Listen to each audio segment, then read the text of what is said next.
तो देखते हैं यहाँ पे क्वेश्चन नंबर फर्स्ट में हमसे क्या पूछा गया है। How does the force of gravitation between two objects change when the distance between them is reduced to half. तो यहाँ पे फोर्स ऑफ ग्रेविटेशन पे क्या इफेक्ट पड़ता है जब यहाँ पे दो ऑब्जेक्ट का जो डिस्टेंस है वो यहाँ पे क्या होता है, हाफ होता है। तो मान लो कि यहाँ पे हमारे पास दो ऑब्जेक्ट है ए और यहाँ पे हमारे पास बी ऑब्जेक्ट है। अगर यहाँ पे इन दोनों के जो डिस्टेंस है इसको हमने यहाँ पे आर माना था, अगर मैं इसको यहाँ पे हाफ कर देता हूँ तो यहाँ पे क्या इफेक्ट पड़ेगा फोर्स ऑफ ग्रेविटेशन पे, वो हमें यहाँ पे बताना है। तो सबसे पहले देखते हैं यहाँ पे आंसर में क्या लिखा है कि होता क्या force of gravitation. The force of gravitation between two objects is inversely proportional to the square of distance between them.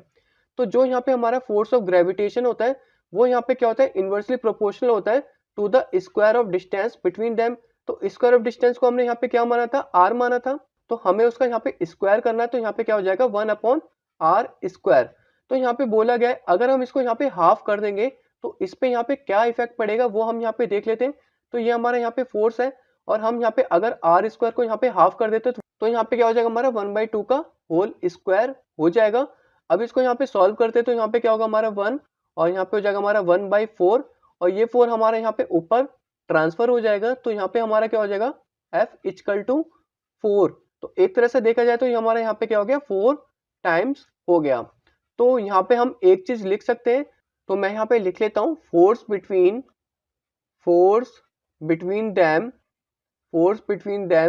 will become 4 times. तो यहाँ पे होता क्या है, जो फोर्स ऑफ ग्रेविटेशन होता है वो यहाँ पे इनवर्सली प्रोपोर्शनल होता है to the square of distance between them, जो कि हमने यहाँ पे दोनों के बीच के डिस्टेंस को हमने यहाँ पे क्या माना था, आर माना था। अब यहाँ पे क्वेश्चन में बोला गया है जो यहाँ पे दोनों के बीच के डिस्टेंस है हमें उसे यहाँ पे क्या कर देना है, हाफ कर देना है। तो हमने उसको यहाँ पे क्या कर दिया, हाफ कर दिया। तो हाफ यहाँ पे क्या होता है 1/2 और आर को हमने यहाँ पे 1/2 लिया तो इसलिए यहाँ पे 1/2 का होल स्क्वायर हो जाएगा। तो वो यहाँ पे क्या हो जाएगा 1/4। अब ये 4 ऊपर कैसा है, अगर यहाँ पे 1 लेता हूँ तो 1 के नीचे हम 1 ले सकते हैं और इसके नीचे यहाँ पे क्या है 1/4 है, तो ये इसके नीचे जाता है और ये यहाँ पे ऐसे होता है। तो इसका मतलब जो 4 है वो यहाँ पे हमारा सबसे ऊपर आ जाएगा। तो इसलिए जो हमारा यहाँ पे फोर्स ऑफ ग्रेविटेशन है वो यहाँ पे क्या हो जाएगा हमारा 4 टाइम्स हो जाएगा। तो उसके बाद हम यहाँ पे ये वाला पॉइंट लिख सकते हैं, force between them will become 4 times. तो यही हमें यहाँ पे करना था। अब हम चलते हैं अपने नेक्स्ट क्वेश्चन की तरफ। तो देखते हैं यहाँ पे क्वेश्चन नंबर सेकंड में हमसे क्या पूछा गया है। Gravitational force acts on all objects in proportion to their masses. तो जो यहाँ पे ग्रेविटेशनल फोर्स है यहाँ पे जितने भी ऑब्जेक्ट्स होते हैं उनके मासेस पे डिपेंड करता है। Why then a heavy object does not fall faster than a light object. तो इसका मतलब जो यहाँ पे भारी ऑब्जेक्ट है वो यहाँ पे जल्दी नीचे गिरना चाहिए यहाँ पे हल्के ऑब्जेक्ट के मुकाबले, बट ऐसा नहीं होता क्योंकि यहाँ पे अगर बात करें हम यहाँ पे गैलीलियो गैलीली की, तो उन्होंने यहाँ पे बोला था कि यहाँ पे कोई भी ऑब्जेक्ट के मासेस पे डिपेंड नहीं करता ग्रेविटेशनल फोर्स, दोनों ऑब्जेक्ट यहाँ पे सेम टाइम पे ही नीचे गिरेंगे। इसको यहाँ पे कौन, रॉबर्ट बॉयल ने यहाँ पे इस एक्सपेरिमेंट को करके दिखाया था वैक्यूम में, और एक्चुअली में दोनों ऑब्जेक्ट्स यहाँ पे सेम टाइम पे गिर रहे थे। उन्होंने यहाँ पे बर्ड का फेदर लिया था और एक स्टोन लिया था और उन्होंने यहाँ पे एक वैक्यूम कंटेनर लिया था और दोनों को नीचे एक साथ डाला था, तो दोनों नीचे एक साथ ही गिरे थे। तो इसका मतलब जो ग्रेविटेशनल फोर्स है वो यहाँ पे ऑब्जेक्ट के मासेस पे डिपेंड नहीं करता है। इसको यहाँ पे और क्लैरिफाई करते हैं, तो देखते हैं इसके आंसर में यहाँ पे क्या लिखा है। तो force equal to mass into acceleration होता है। तो आपको पता है जो फोर्स का फॉर्मूला होता है यहाँ पे क्या होता है, F इक्वल टू ma। तो m यहाँ पे हमारा क्या होता है, मास होता है, और a यहाँ पे हमारा क्या होता है, एक्सेलरेशन होता है। Now it is given to us that gravitational force acts on all objects. हमें यहाँ पे क्या गिवन है, जो ग्रेविटेशनल फोर्स है वो यहाँ पे सारे ऑब्जेक्ट के मासेस के हिसाब से लगता है, उसके अनुपात से लगता है। तो फोर्स यहाँ पे क्या होगा, डायरेक्टली प्रोपोर्शनल टू मास होगा, क्योंकि वो कब होगा, जब यहाँ पे एक्सेलरेशन हमारे यहाँ पे क्या होगा, कांस्टेंट होगा। This is possible only if the acceleration due to gravity is constant for heavy object as well as light object। तो ये यहाँ पे जब भी पॉसिबल है जब यहाँ पे एक्सेलरेशन लाइट और हेवी ऑब्जेक्ट दोनों के लिए कांस्टेंट हो। इसका मतलब दोनों ऑब्जेक्ट जो यहाँ पे ग्रेविटी का एक्सेलरेशन लगता है वो यहाँ पे क्या लगता है, 9.8 मीटर पर सेकंड स्क्वायर लगता है। तो जिसकी वजह से यहाँ पे जो एक्सेलरेशन है वो यहाँ पे कांस्टेंट रहता है। तो जितने भी ऑब्जेक्ट्स है वो यहाँ पे हेवी हो लाइट हो उससे हमें यहाँ पे कोई फर्क पड़ता नहीं है, वो यहाँ पे दोनों सेम स्पीड से ही नीचे गिरेंगे। अगर मैं इसको यहाँ पे सिंपल बात में समझाना चाहूँ तो अगर यहाँ पे एक्सेलरेशन कांस्टेंट है और दोनों के लिए यहाँ पे 9.8 मीटर पर सेकंड है, क्योंकि हम ग्रेविटी में एक्सेलरेशन जो लेते हैं वो हम यहाँ पे यही लेते हैं, तो दोनों ऑब्जेक्ट के यहाँ पे सेम लगेगा, तो दोनों ही ऑब्जेक्ट यहाँ पे सेम स्पीड से नीचे गिरेंगे। होप आपको इस क्वेश्चन का जवाब मिल गया होगा। अब हम चलते हैं अपने नेक्स्ट क्वेश्चन की तरफ। तो देखते हैं यहाँ पे क्वेश्चन नंबर 3 में हमसे क्या पूछा गया है। What is the magnitude of the gravitational force between the earth and the 1 kilogram objects on its surface. और हमें यहाँ पे अर्थ का मास गिवन है और radius of the earth given है। तो हमें यहाँ पे ग्रेविटेशनल फोर्स बताना है अर्थ के बीच में, और एक ऑब्जेक्ट है जो कि यहाँ पे सरफेस पे है, और उस ऑब्जेक्ट का जो मास है वो यहाँ पे कितना गिवन है, 1 किलोग्राम गिवन है। और मैग्नीट्यूड जो होता है वो यहाँ पे साइज और क्वांटिटी की बात होती है। तो यहाँ पे जो बात हो रही है वो यहाँ पे बता रहा है कि कितना ज्यादा लग रहा है फोर्स। तो अब हम यहाँ पे देखते हैं इसका आंसर, और हमें यहाँ पे ग्रेविटेशनल फोर्स का फॉर्मूला पता होना चाहिए। तो यहाँ पे सिंपल, अगर हम यहाँ पे magnitude of the gravitational force लिखेंगे उसका फॉर्मूला भी यहाँ पे सेम होगा, और ग्रेविटेशनल फोर्स लिखेंगे तो उसका फॉर्मूला भी यहाँ पे सेम होगा। तो हम यहाँ पे magnitude of the gravitational force लिख सकते हैं। तो मैं यहाँ पे मैग्नीट्यूड लेके चलता हूँ। यहाँ पे हम लिख देते हैं मैग्नीट्यूड ऑफ ग्रेविटेशनल फोर्स। तो आपको यहाँ पे ग्रेविटेशनल फोर्स का फॉर्मूला पता होना चाहिए जिससे कि आप ये वाला क्वेश्चन सॉल्व कर पाए। तो मैं यहाँ पे लिख देता हूँ, इसका जो फॉर्मूला होता है वो यहाँ पे क्या होता है, force equal to gravitational constant equal to mass of the earth into mass of the object. तो m1 जो होता है वो मास ऑफ द अर्थ होता है, और m2 यहाँ पे क्या होता है, मास ऑफ द ऑब्जेक्ट होता है। और जो यहाँ पे आर स्क्वायर होता है वो यहाँ पे किसकी बात हो रही है, यहाँ पे रेडियस की बात हो रही है। अब देख लेते हैं जो हमारा यहाँ पे g होता है वो यहाँ पे क्या होता है, हमारा ग्रेविटेशनल कांस्टेंट होता है। तो जो हमारे यहाँ पे ग्रेविटेशनल कांस्टेंट होता है उसकी यहाँ पे एक फिक्स वैल्यू होती है, वो यहाँ पे कितनी होती है, 6.7 इंटू 10 की power -11 newton metre square upon kilogram square होती है। अब मैं यहाँ पे बात कर लेता हूँ m1 की। m1 हमारे यहाँ पे क्या था, मास ऑफ द अर्थ था। तो ये हम यहाँ पे किसकी बात करें, अर्थ के मास की बात कर लेते हैं। तो यहाँ पे मैं अर्थ लिख देता हूँ सिंपल, जिससे आपको प्रॉब्लम ना हो। तो m1 यहाँ पे क्या था, हमारा मास ऑफ द अर्थ 6 इंटू 10 की पावर 24 किलोग्राम था। अब मैं यहाँ पे बात कर लेता हूँ m2 की। तो m2 हमारा यहाँ पे मास ऑफ द ऑब्जेक्ट था जो कि यहाँ पे 1 किलोग्राम गिवन था हमें क्वेश्चन में। अब मैं यहाँ पे बात कर लेता हूँ रेडियस ऑफ द अर्थ की। ये यहाँ पे किसकी बात हो रही है, यहाँ पे अर्थ की बात हो रही है, अर्थ के रेडियस की, अर्थ के रेडियस की बात हो रही है। और जो हमारे यहाँ पे m2 था ये हमारा किसका मास था, ऑब्जेक्ट का मास था। अब यहाँ पे अर्थ के रेडियस की बात कर लेते हैं जो कि यहाँ पे कितना गिवन है, 6.4 इंटू 10 की पावर 6 मीटर गिवन है। अब हमें यहाँ पे कुछ नहीं करना, हमें ये सारी वैल्यू लेके ये जो फॉर्मूला गिवन है हमें यहाँ पे इसमें पुट कर देनी है और हमारा आंसर सॉल्व हो जाएगा। इसका कैलकुलेशन थोड़ा टिपिकल है, इसको यहाँ पे समझते हैं इसके कैलकुलेशन के साथ। तो यहाँ पे इसको करते हैं सॉल्व। तो अब हम यहाँ पे इस फॉर्मूले में सारी वैल्यू पुट कर देते हैं। जी से हमारा ग्रेविटेशनल कांस्टेंट था जो कि हमें गिवन है 6.7 इंटू 10 की पावर -11। अब यहाँ पे m1 था जो कि हमारा अर्थ का मास था, वो हमें यहाँ पे कितना गिवन है, 6 इंटू 10 की पावर 24 किलोग्राम गिवन है। और इंटू जो ऑब्जेक्ट का मास था वो यहाँ पे क्या था, 1 किलोग्राम था। अब अपॉन में यहाँ पे क्या था, हमारा रेडियस का स्क्वायर था जो कि यहाँ पे क्या होगा, 6.4 इंटू 10 की पावर 6 का होल स्क्वायर हो जाएगा। अब हमें यहाँ पे 6.7 को किससे मल्टीप्लाई करना है, 6 से मल्टीप्लाई करना है। तो करके देख लेते हैं यहाँ पे कितना आता है। तो 6.7 को अगर 6 से मल्टीप्लाई करेंगे तो 7 6 42 का 2, 4 कैरी गया, 6 6 36 और 40। तो यहाँ पे कितना हो जाएगा, 40.2 हो जाएगा। तो 40.2 हो गया। और हमें पता है कि मल्टीप्लाई में पावर प्लस होती है। तो यहाँ पे 10 की पावर -11 है, यहाँ पे 24 है। तो -11 प्लस 24 कितना हो जाएगा, हमारा 10 की पावर 13 हो जाएगा। अब यहाँ पे हमारा 6.4 का होल स्क्वायर है, तो यहाँ पे 6.4 को 2 बार मल्टीप्लाई कर देते हैं। तो यहाँ पे कितना हो जाएगा, 4 4 जा 16 का 6, 1 कैरी गया, 6 4 जा 24 का यहाँ पे 25 हो गया, और 6 4 जा 24 का 4, फिर 2 कैरी गया, और 6 जा 36, और यहाँ पे हो गया हमारा 38 हो गया, 6 5 4 यहाँ पे 9 हो गया, 8 2 10 का 0, 1 कैरी गया, और यहाँ पे हो गया हमारा 40.96। तो यहाँ पे हम लिख देते हैं 40.96 इंटू 10 की पावर यहाँ पे 6। तो 10 की पावर 6 इंटू 10 की पावर 6, तो यहाँ पे क्या होगा, पावर प्लस हो जाएंगे, 6 और 6 कितनी हो जाएंगी, 12 हो जाएंगी। तो यहाँ पे 10 की पावर 12 कर देते हैं। इसको अगर यहाँ पे हम काटते हैं तो यहाँ पे सिर्फ एक 10 की पावर ऊपर बच जाएगी। तो यहाँ पे हमारा कितना हो जाएगा, 40.2 की जगह यहाँ पे पॉइंट हट जाएगा 10 से मल्टीप्लाई करने पे, तो यहाँ पे 402 आ जाएगा। और 40.96 को हम यहाँ पे अप्रोक्स ले लेते हैं, तो यहाँ पे 41 इसको ले सकते हैं। अब हमें यहाँ पे इन दोनों को सिंपल डिवाइड करना है। तो 402 को हमें किससे डिवाइड करना है, 41 से। तो यहाँ पे करके देख लेते हैं कितना आएगा। तो यहाँ पे करते हैं 41 को यहाँ पे 9 से करेंगे तो कितना आएगा, 9 1 जा 9 और 9 4 जा 36। तो यहाँ पे 12 में से 9 गए 3 और फिर यहाँ पे बचा 9, 9 में से 6 गए 3, तो यहाँ पे 33 बचा और ये हमारा यहाँ पे पूरा कट चुका है। पॉइंट लगाएंगे तो यहाँ पे 0 ले सकते हैं। अब 41 को यहाँ पे 9 से करेंगे तो नहीं हो पाएगा, तो 8 से करके देख लेते हैं। तो 8 1 जा 8 हो गया हमारा और 4 8 जा 32 हो गया। कितना हो गया? 4 8 जा 32। तो यहाँ पे हमारा क्या बचा? 10 में से 8 गए 2 और यहाँ पे हमारा ये पूरा कट गया। तो हमारा जो अप्रोक्स वैल्यू है यहाँ पे कितनी आई? 9.8 आई। तो 9.8 न्यूटन लिख सकते हैं, क्योंकि जो फोर्स की यूनिट होती है वो यहाँ पे क्या होती है? न्यूटन होती है। अगर मैं इसकी यूनिट भी कैलकुलेट करके दिखाना चाहूँ तो देख लेते हैं कैसे होगा। तो हमें जो ग्रेविटेशनल कांस्टेंट की यूनिट थी वो यहाँ पे कितनी दे रखी थी? न्यूटन मीटर स्क्वायर दे रखी थी और नीचे हमने दे रखी है किलोग्राम स्क्वायर दे रखी है। उसके बाद हमने m1 m2 मल्टीप्लाई किया था, तो इन दोनों की यूनिट क्या थी? Kilogram kilogram. तो किलोग्राम किलोग्राम मिलकर यहाँ पे क्या हो गया? किलोग्राम स्क्वायर हो गया। और जो यहाँ पे अर्थ की रेडियस की जो यूनिट थी वो यहाँ पे क्या थी? मीटर थी। और हमने इसका यहाँ पे होल स्क्वायर किया था, तो यहाँ पे क्या हो जाएगा? मीटर का स्क्वायर हो जाएगा।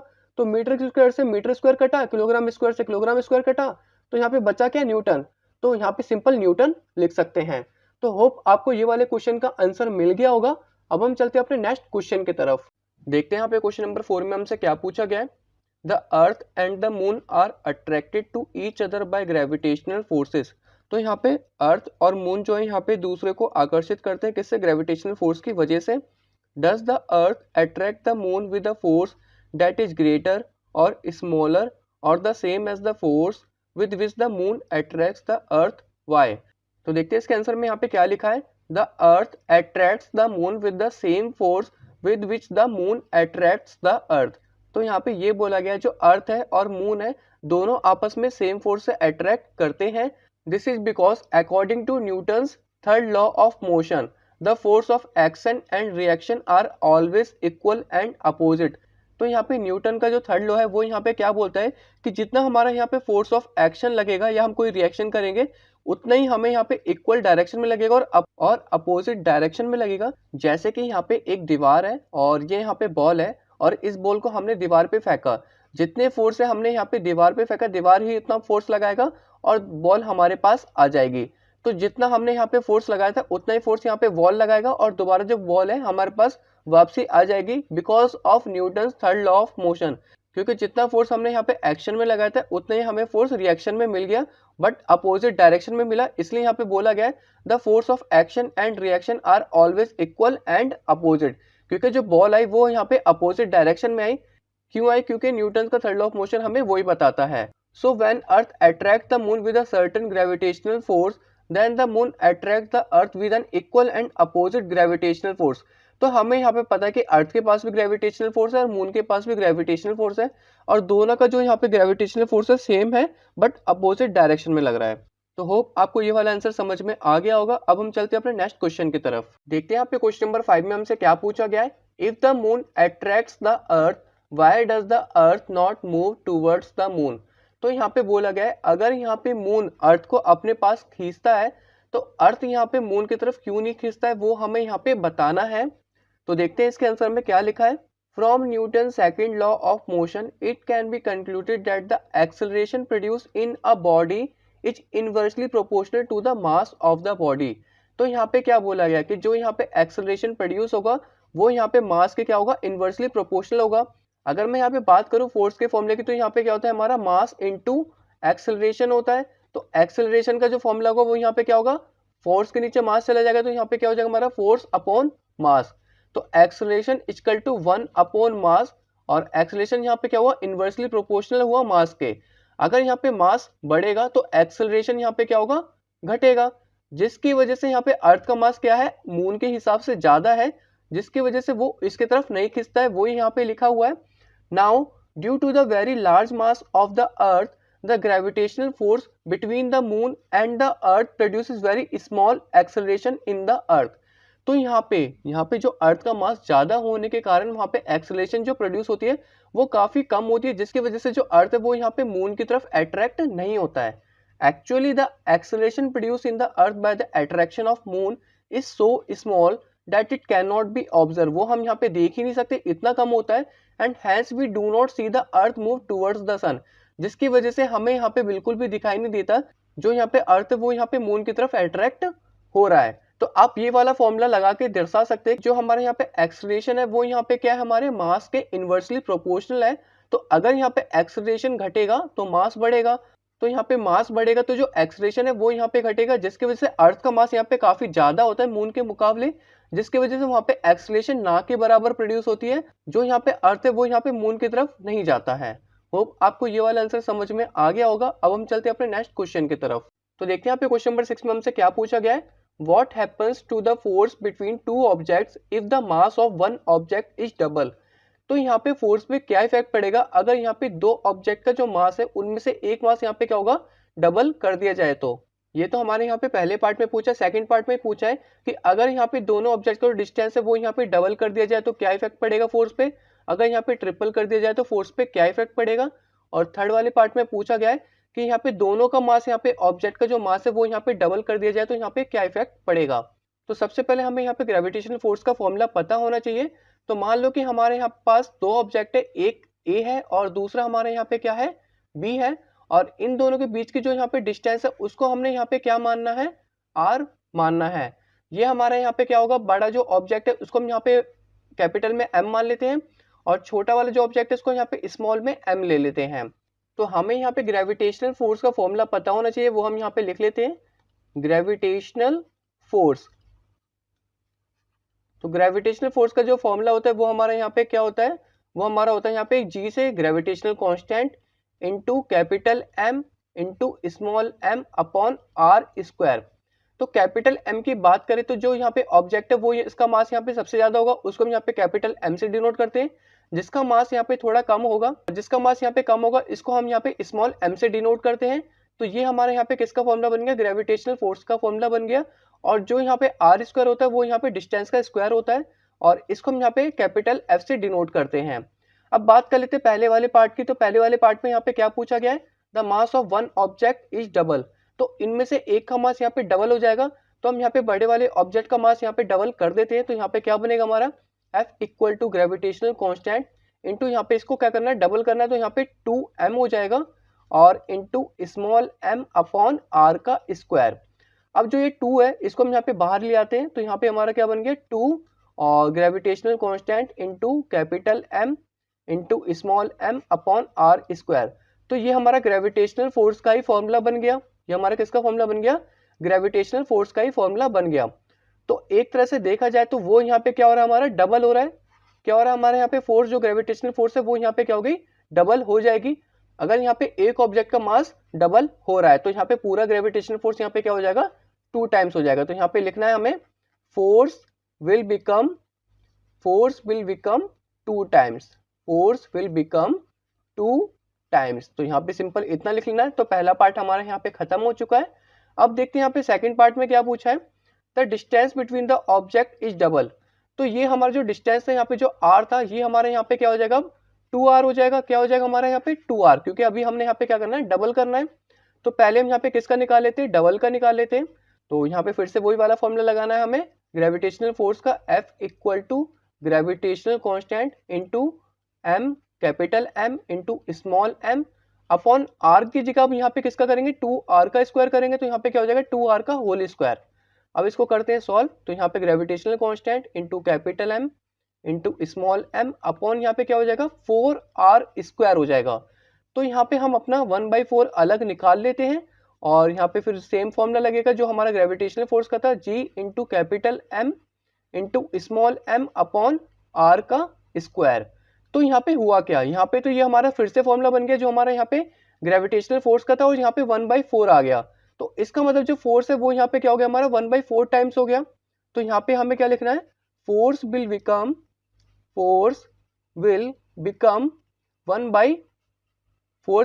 1/4 टाइम्स।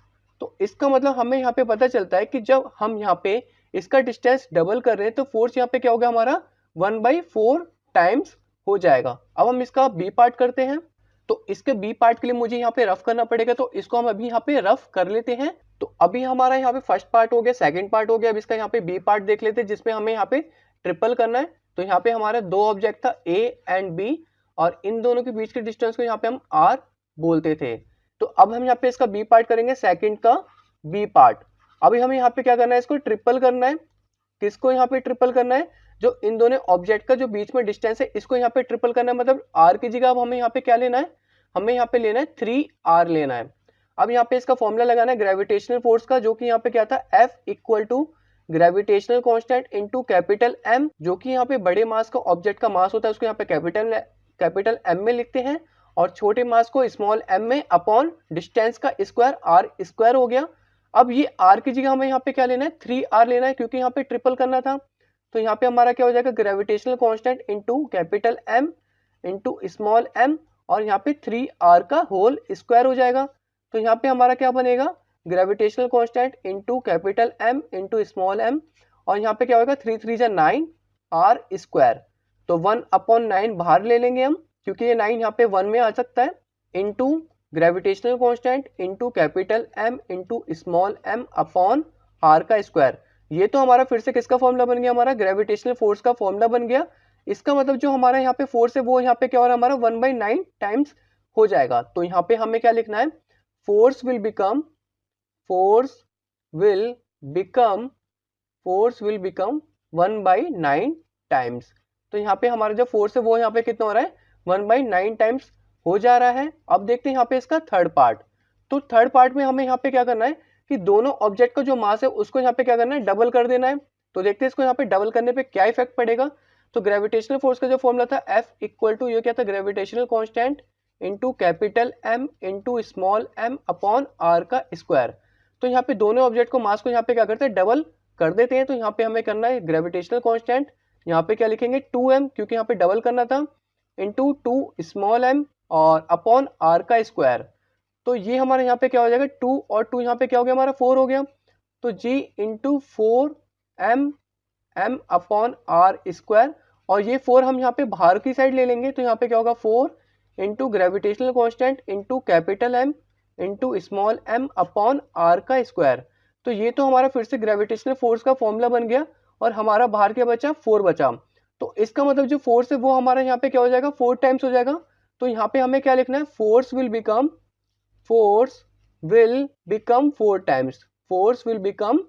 4 टाइम्स। होप आपको यहाँ पे सारी चीजें समझ में आ गई होंगी। अब हम चलते हैं अपने नेक्स्ट क्वेश्चन की तरफ। तो देखते हैं यहाँ पे क्वेश्चन नंबर 7 में हमसे क्या पूछा गया है, what is the importance of the universal law of gravitation. तो हमें यहाँ पे बताना जो यूनिवर्सल लॉ ऑफ ग्रेविटेशन है इसकी यहाँ पे क्या महत्वपूर्णता है वो हमें यहाँ पे बतानी है। तो पहला पार्ट देख लेते हैं, यहाँ पे क्या लिखा है, the gravitational force of attraction of the earth binds all terrestrial objects to the earth. तो टेरेस्ट्रियल ऑब्जेक्ट्स वो होते हैं जो यहाँ पे अर्थ से रिलेट करते हैं, जो यहाँ पे अर्थ के अंदर होते हैं, ये क्या करता है, उनको सबको बांध के रखता है, नहीं तो वो यहाँ पे सब हवा में उड़ने लगेंगे। अब देखते हैं यहाँ पे second point, the gravitational force of earth keeps the atmosphere close to the earth. अगर यहाँ पे ग्रेविटेशनल फोर्स यहाँ पे नहीं होगा तो यहाँ पे एटमॉस्फेयर भी नहीं होगा अर्थ के पास। तो अर्थ के पास इसको रखने के लिए कौन जिम्मेदार है, यहाँ पे ग्रेविटेशनल फोर्स जिम्मेदार है। ग्रेविटेशनल फोर्स की वजह से ही यहाँ पे जो हमारा एटमॉस्फेयर है वो यहाँ पे अर्थ के पास रह पाता है। अब यहाँ पे बात करते हैं थर्ड पॉइंट की, the moon revolves around the earth. अगर यहाँ पे ग्रेविटेशनल फोर्स नहीं होता तो जो हमारा ये मून है वो यहाँ पे पृथ्वी के चारों तरफ नहीं घूमता, क्योंकि हमें यहाँ पे पता है कि मून के पास भी ग्रेविटेशनल फोर्स है और अर्थ के पास भी ग्रेविटेशनल फोर्स है। जबकि जो अर्थ का ग्रेविटेशनल फोर्स है वो यहाँ पे मून से थोड़ा ज्यादा होगा, क्योंकि जो ग्रेविटेशनल फोर्स है वो यहाँ पे किस पे डिपेंड करता है, मास पे डिपेंड करता है, और जिसकी वजह से जो मून है वो यहाँ पे अर्थ के चक्कर लगा पाता है। अब देखते हैं यहाँ पे फोर्थ पॉइंट पे क्या लिखा है, the gravitational pull of the sun on the planets keeps them revolving around the sun. तो यहाँ पे जो सन के पास ग्रेविटेशनल पुल है जिसकी वजह से जो प्लैनेट है चारों ओर इसके घूमते रहते हैं। अगर यहाँ पे सन के पास ग्रेविटेशनल पुल नहीं होता तो जो प्लैनेट है वो यहाँ पे इसके चारों ओर नहीं घूमते। अब हम यहाँ पे बात कर लेते हैं इसके लास्ट पॉइंट की, the tides form by the rising and falling of water level in the oceans are due to the gravitational force of sun and moon on the water। तो हमें पता है जो टाइड्स होते हैं, जो यहाँ पे समुद्र का पानी आगे आता है और थोड़ा पीछे चला जाता है पूरी तरीके से, तो वो इसको यहाँ पे क्या बोला जाता है, टाइड्स बोला जाता है। और ये टाइड्स किस वजह से आ पाते हैं, ये टाइड्स हमारे मून के ग्रेविटेशनल फोर्स की वजह से और सन के ग्रेविटेशनल फोर्स की वजह से हो पाता है। तो होप आपको ये वाला आंसर यहाँ पे समझ में आ गया होगा। अब हम चलते हैं अपने नेक्स्ट क्वेश्चन की तरफ। तो देखते हैं यहाँ पे क्वेश्चन नंबर 8 में हमसे क्या पूछा गया है, what is the acceleration of free fall. तो हमें यहाँ पे फ्री फॉल का क्या बताना है, एक्सेलरेशन बताना है। तो सबसे पहले हमें यहाँ पे पता होना चाहिए कि फ्री फॉल होता क्या है। The falling of an object from a height towards the earth under the gravitational force of earth is called free fall. तो यहाँ पे होता क्या है कि अगर कोई भी ऑब्जेक्ट ऊपर से नीचे गिरेगा तो वो यहाँ पे क्या होगा, फ्री फॉल ही होगा, क्योंकि जो अर्थ की ग्रेविटेशनल फोर्स है वो इसको यहाँ पे अपनी तरफ अट्रैक्ट करेगी और जिसकी वजह से वो यहाँ पे नीचे की तरफ अट्रैक्ट होगा और इसी को यहाँ पे क्या बोला गया, फ्री फॉल बोला गया है। तो अगर कोई भी ऑब्जेक्ट यहाँ पे ऊपर से नीचे की तरफ आता है तो उसका यहाँ पे एक फिक्स्ड एक्सेलरेशन होता है, तो वो हमें यहाँ पे बताना है कि कितना होता है। The gravitational force of earth produces a uniform acceleration in the freely falling object due to which its speed goes on increasing। तो यहाँ पे क्या होता है, जो एक्सेलरेशन होता है, जब हम यहाँ पे कोई भी ऑब्जेक्ट को मान लो अगर हम यहाँ पे छत से नीचे गिरा रहे हैं तो स्टार्टिंग में जो उसकी स्पीड होगी वो यहाँ पे कम होगी और धीरे धीरे वो यहाँ पे बढ़ती रहेगी, जिसको यहाँ पे हम क्या बोलते हैं, एक्सेलरेशन बोलते हैं। This is called the acceleration of free fall. The value of acceleration of free fall is 9.8 metre per second square. एक तरह से यहाँ पे ग्रेविटेशनल फोर्स का जो एक्सेलरेशन होता है वो यहाँ पे कितना होता है, 9.8 मीटर पर सेकेंड स्क्वायर होता है। होप आपको ये वाला आंसर भी यहाँ पे समझ में आ गया होगा। अब हम चलते हैं अपने नेक्स्ट क्वेश्चन की तरफ। तो देखते हैं यहाँ पे क्वेश्चन नंबर 9 में हमसे क्या पूछा गया है। What do we call the gravitational force between the earth and an object? तो हम यहाँ पे जो अर्थ और ऑब्जेक्ट के बीच में जो ग्रेविटेशनल फोर्स लगता है उसको हम यहाँ पे क्या बोलते हैं वो हमें यहाँ पे बताना है। The gravitational force between the earth and an object is called earth's gravity. तो जो यहाँ पे अर्थ एंड ऑब्जेक्ट के बीच में जो ग्रेविटेशनल फोर्स लगता है उसको यहाँ पे क्या बोला गया है, अर्थ्स ग्रेविटी बोला गया है। Gravity is the force that attracts a body towards the centre of the earth और towards any other physical body having mass. तो यहाँ पे जो ग्रेविटी लगती है वो यहाँ पे दो बॉडी के बीच में लगती है और हमें पता है जितने भी यहाँ पे ऑब्जेक्ट है वो यहाँ पे अर्थ के सेंटर की तरफ खींचे चले जाते हैं, इसलिए यहाँ पे कोई भी जो ऑब्जेक्ट होता है वो यहाँ पे अर्थ के सेंटर में अट्रैक्ट होता है। होप आपको इसका जवाब यहाँ पे मिल गया होगा। अब हम चलते हैं अपने नेक्स्ट क्वेश्चन की तरफ। तो देखते हैं यहाँ पे क्वेश्चन नंबर 10 में हमसे क्या पूछा गया है। Amit buys few grams of gold at the polls as per the instruction of one of his friends. He hands over the same when he meets him at the equator. Will his friend agree with the weight of gold bout? If not, why? तो यहाँ पे मान लो कि ये हमारा अर्थ है और यहाँ पे हमारे दो पोल होते हैं, एक होता है यहाँ पे नॉर्थ पोल और एक होता है यहाँ पे साउथ पोल।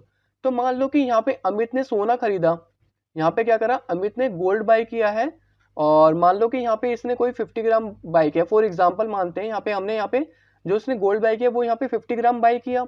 उसके बाद ये अपने फ्रेंड से मिला और फ्रेंड इसका यहाँ पे कहाँ पे था, इक्वेटर पे था और इक्वेटर यहाँ पे मिडल में होता है, इसका फ्रेंड यहाँ पर है, ये जो यहाँ पे इसका फ्रेंड है इक्वेटर पे और इसने यहाँ पे जो 50 ग्राम गोल्ड यहाँ पे खरीदा था पोल पे, अब ये अपने दोस्त को देता है। तो यहाँ पे जो उसका दोस्त है सोने के वजन से यहाँ पे संतुष्ट होगा कि नहीं होगा वो हमें यहाँ पे बताना है। इसका मतलब जो यहाँ पे गोल्ड का वेट है वो यहाँ पे क्या कर रहा है, वेरी कर रहा है और वो किस हिसाब से वेरी करेगा वो हम यहाँ पे देख लेते हैं। तो देखते हैं इसके आंसर में यहाँ पे क्या लिखा हुआ है। Weight of a body on the earth is given by W equal to mg। तो m यहाँ पे हमारा क्या होता है, मास ऑफ द बॉडी होता है और g हमारे यहाँ पे क्या है, एक्सेलरेशन ड्यू टू ग्रेविटी है। क्या है हमारा यहाँ पे, एक्सेलरेशन ड्यू टू ग्रेविटी। और जो वैल्यू ऑफ g है वो यहाँ पे क्या होता है, पोल्स में ज्यादा होती है इक्वेटर के हिसाब से। Therefore gold at the equator will less than at the poles, hence Amit's friend will not agree with the weight of the gold bout। इसका मतलब यहाँ पे क्या हो रहा है, जो यहाँ पे ग्रेविटी लग रही थी वो यहाँ पे पोल्स पे ज्यादा लग रही थी और पोल्स पे ग्रेविटी ज्यादा लगने के कारण वहाँ पे जो वेट था वहाँ पे सोने का थोड़ा ज्यादा था और जैसे वो यहाँ पे नीचे इक्वेटर पे आता है और अपने दोस्त को देता है वो सोना, तो उसका जो वेट है वो यहाँ पे क्या होगा, थोड़ा कम हो जाएगा, क्योंकि जो यहाँ पे एक्सेलरेशन ड्यू टू ग्रेविटी वो यहाँ पे कम है पोल्स के मुकाबले, जिसकी वजह से जो वेट है वो यहाँ पे गोल्ड का क्या होगा, कम हो जाएगा और उसका फ्रेंड यहाँ पे एग्री नहीं करेगा उसके वेट के हिसाब से। होप आपको ये वाला आंसर समझ में आ गया होगा। अब हम चलते हैं अपने नेक्स्ट क्वेश्चन की तरफ। तो देखते हैं यहाँ पे क्वेश्चन नंबर 11 में हमसे क्या पूछा गया है। Why will a sheet of paper fall slower than one that is crumpled into a ball? तो यहाँ पे बोला गया जो शीट ऑफ पेपर है, मान लो कि ये हमारा यहाँ पे पेपर है, तो ये यहाँ पे नीचे गिरने में टाइम क्यों लगाता है, और अगर हम इसको यहाँ पे पेपर को मोड़ के इसको जो एरिया है वो यहाँ पे छोटा कर देते हैं तो ये वाली बॉल जो है यहाँ पे नीचे जल्दी गिर जाती है। तो हमें यहाँ पे बताना है ऐसा क्यों हो रहा है। तो देखते हैं इसके आंसर में। Sheet of paper will fall slower because due to larger surface area the amount of upward gravitational force causes resistant to its movement. तो अगर यहाँ पे सिंपल भाषा में बोला जाए, जो यहाँ पे पेपर का एरिया है वो यहाँ पे क्या होगा, काफी ज्यादा होगा, और जिसकी वजह से जो यहाँ पे रेजिस्टेंस है, अगर यहाँ पे बात कर ले एयर रेजिस्टेंस है, वो यहाँ पे क्या लगेगी, ज्यादा लगेगी, और जो इसका मूवमेंट है वो यहाँ पे क्या हो जाएगा, काफी स्लो हो जाएगा, जिसकी वजह से जो नीचे काफी देर में गिरेगी। तो वही बात यहाँ पे भी लिखी गई है, the air resistance would make the actual force lesser than the imparted by the gravity of earth and hence slowing down the speed of sheet of paper. But जबकि यहाँ पे इसका एरिया यहाँ पे क्या है, छोटा है पेपर के मुकाबले, जिसकी वजह से जो ये बॉल है जिसको हमने यहाँ पे पेपर को मोड़ के रखा था, वो यहाँ पे जल्दी नीचे गिर जाएगा, क्योंकि इसमें जो एयर रेजिस्टेंस लग रहा है वो यहाँ पे काफी कम लग रहा है, क्योंकि जो उसका एरिया वो यहाँ पे काफी छोटा हो चुका है पेपर के मुकाबले, जिसकी वजह से ये यहाँ पे नीचे जल्दी गिर जाएगा। होप आपको ये वाला आंसर भी समझ में आ गया होगा। अब हम चलते हैं अपने नेक्स्ट क्वेश्चन की तरफ। तो देखते हैं यहाँ पे क्वेश्चन नंबर 12 में हमसे क्या पूछा गया है, gravitational force on the surface of moon 1/6 is only as strong as gravitational force on the earth. तो यहाँ पे हमें बताया गया है जो ग्रेविटेशनल फोर्स है मून का, वो यहाँ पे अर्थ के मुकाबले कितना है, 1/6 पार्ट है उसका। What is the weight in newtons of a 10 kilogram object on the moon and on the earth. तो यहाँ पे हमें एक ऑब्जेक्ट दे रखा है, उसका जो वेट है यहाँ पे कितना है, 10 किलोग्राम है। तो हमें बताना है उस ऑब्जेक्ट का जो वेट है वो यहाँ पे मून पे कितना होगा और अर्थ पे कितना होगा। तो करते हैं इसको यहाँ पे सॉल्व। तो पहले हम यहाँ पे बात कर लेंगे किसकी, मून की। तो यहाँ पे लिख लेते हैं वेट इन मून सिंपल भाषा में, जिससे हमें पता रहे कि हम यहाँ पे मून का निकाल रहे हैं। तो यहाँ पे लिख लेते हैं वेट इन मून। तो देखते हैं यहाँ पे जो मून पे है इस ऑब्जेक्ट का वेट कितना होगा। तो हमें जो यहाँ पे मास गिवन है वो हमें यहाँ पे कितना गिवन है, 10 किलोग्राम गिवन है। और जो यहाँ पे ग्रेविटी होती है वो तो अर्थ पे कितनी होती है, 9.8 मीटर पर सेकंड स्क्वायर होती है। बट जबकि यहाँ पे बताया गया कि मून पे कितना है, 1/6 है उसके पार्ट का। तो यहाँ पे हमें क्या करना है, 9.8 into 1/6 metre per second square कर देना है। क्या करना है, 9.8 into 1/6 metre per second square, क्योंकि अर्थ की तो होती है 9.8 मीटर पर सेकंड स्क्वायर, जबकि यहाँ पे बात किसकी हो रही है, मून की बात हो रही है। और मून पे जो ग्रेविटी होती है वो अर्थ के मुकाबले 1/6 पार्ट पे लगती है, इसलिए हम इसको यहाँ पे 1/6 से मल्टीप्लाई कर देंगे। अब यहाँ पे जो फॉर्मूला होता है वेट का, वो यहाँ पे क्या होता है, मास इंटू ग्रेविटी होता है। तो W equal to M into g होता है। इसको यहाँ पे हम कर लेंगे सॉल्व। तो मास हमें यहाँ पे कितना गिवन है, 10 गिवन है, 10 किलोग्राम। और जो ग्रेविटी का यहाँ पे निकाला है वो कितना है हमारा, 9.8 इंटू 1/6। तो इसको यहाँ पे कर लेते हैं सॉल्व। तो यहाँ पे हमारा कितना होगा वो हम यहाँ पे देख लेते हैं। तो यहाँ पे हो जाएगा हमारा 2 3 जा 6, और यहाँ पे कितना हो जाएगा हमारा 2 4 जा 8, और 2 9 जा 18। तो यहाँ पे 4.9 आ गया। इसका मतलब देखा जाए तो यहाँ पे 49 डिवाइडेड बाय क्या हो गया, 3 हो गया। तो इसको हम यहाँ पे क्या कर लेंगे, डिवाइड कर लेंगे। तो यहाँ पे सिंपल कर लेते हैं डिवाइड। 49 को यहाँ पे 3 से डिवाइड करना है। 3 1 जा 3, और यहाँ पे आ गया 19, और 3 6 जा 18। उसके बाद यहाँ पे फिर से 1 आ गया, और पॉइंट लगा के हम यहाँ पे 0 ले सकते हैं। और 3 3 जा 9, तो यहाँ पे 16.3 चलता रहेगा ऐसे। तो यहाँ पे हम ले लेते हैं सिंपल इसको काट के 16.3, और जो यहाँ पे यूनिट आएगी वो हमारी किस में आएगी, न्यूटन में आएगी। किस में आएगी, हमारी न्यूटन में आएगी।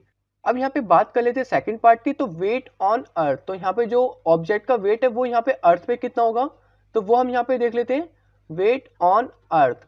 तो हमें यहाँ पे मास पहले से ही पता है, मास हमें यहाँ पे कितना दे रखा है, 10 किलोग्राम दे रखा है। और जो यहाँ पे ग्रेविटी लगेगी वो यहाँ पे कितनी लगेगी, 9.8 मीटर पर सेकंड स्क्वायर लगेगी, क्योंकि जो इसकी ग्रेविटी होती है वो यहाँ पे 9.8 मीटर पर सेकंड स्क्वायर ही होती है, फिक्स होती है। अब यहाँ पे बात कर लेते हैं इसके फॉर्मूले की। तो यहाँ पे क्या होता है, weight equal to mass into gravity. तो मास हमें यहाँ पे कितना दे रखा है, 10 किलोग्राम, और ग्रेविटी यहाँ पे कितनी रखी है, 9.8 मीटर पर सेकंड स्क्वायर। इसको यहाँ पे कर लेंगे मल्टीप्लाई। तो यहाँ पे कितना हो जाएगा हमारा 98, और जो यूनिट होगी वो यहाँ पे किस में होगी, न्यूटन में होगी।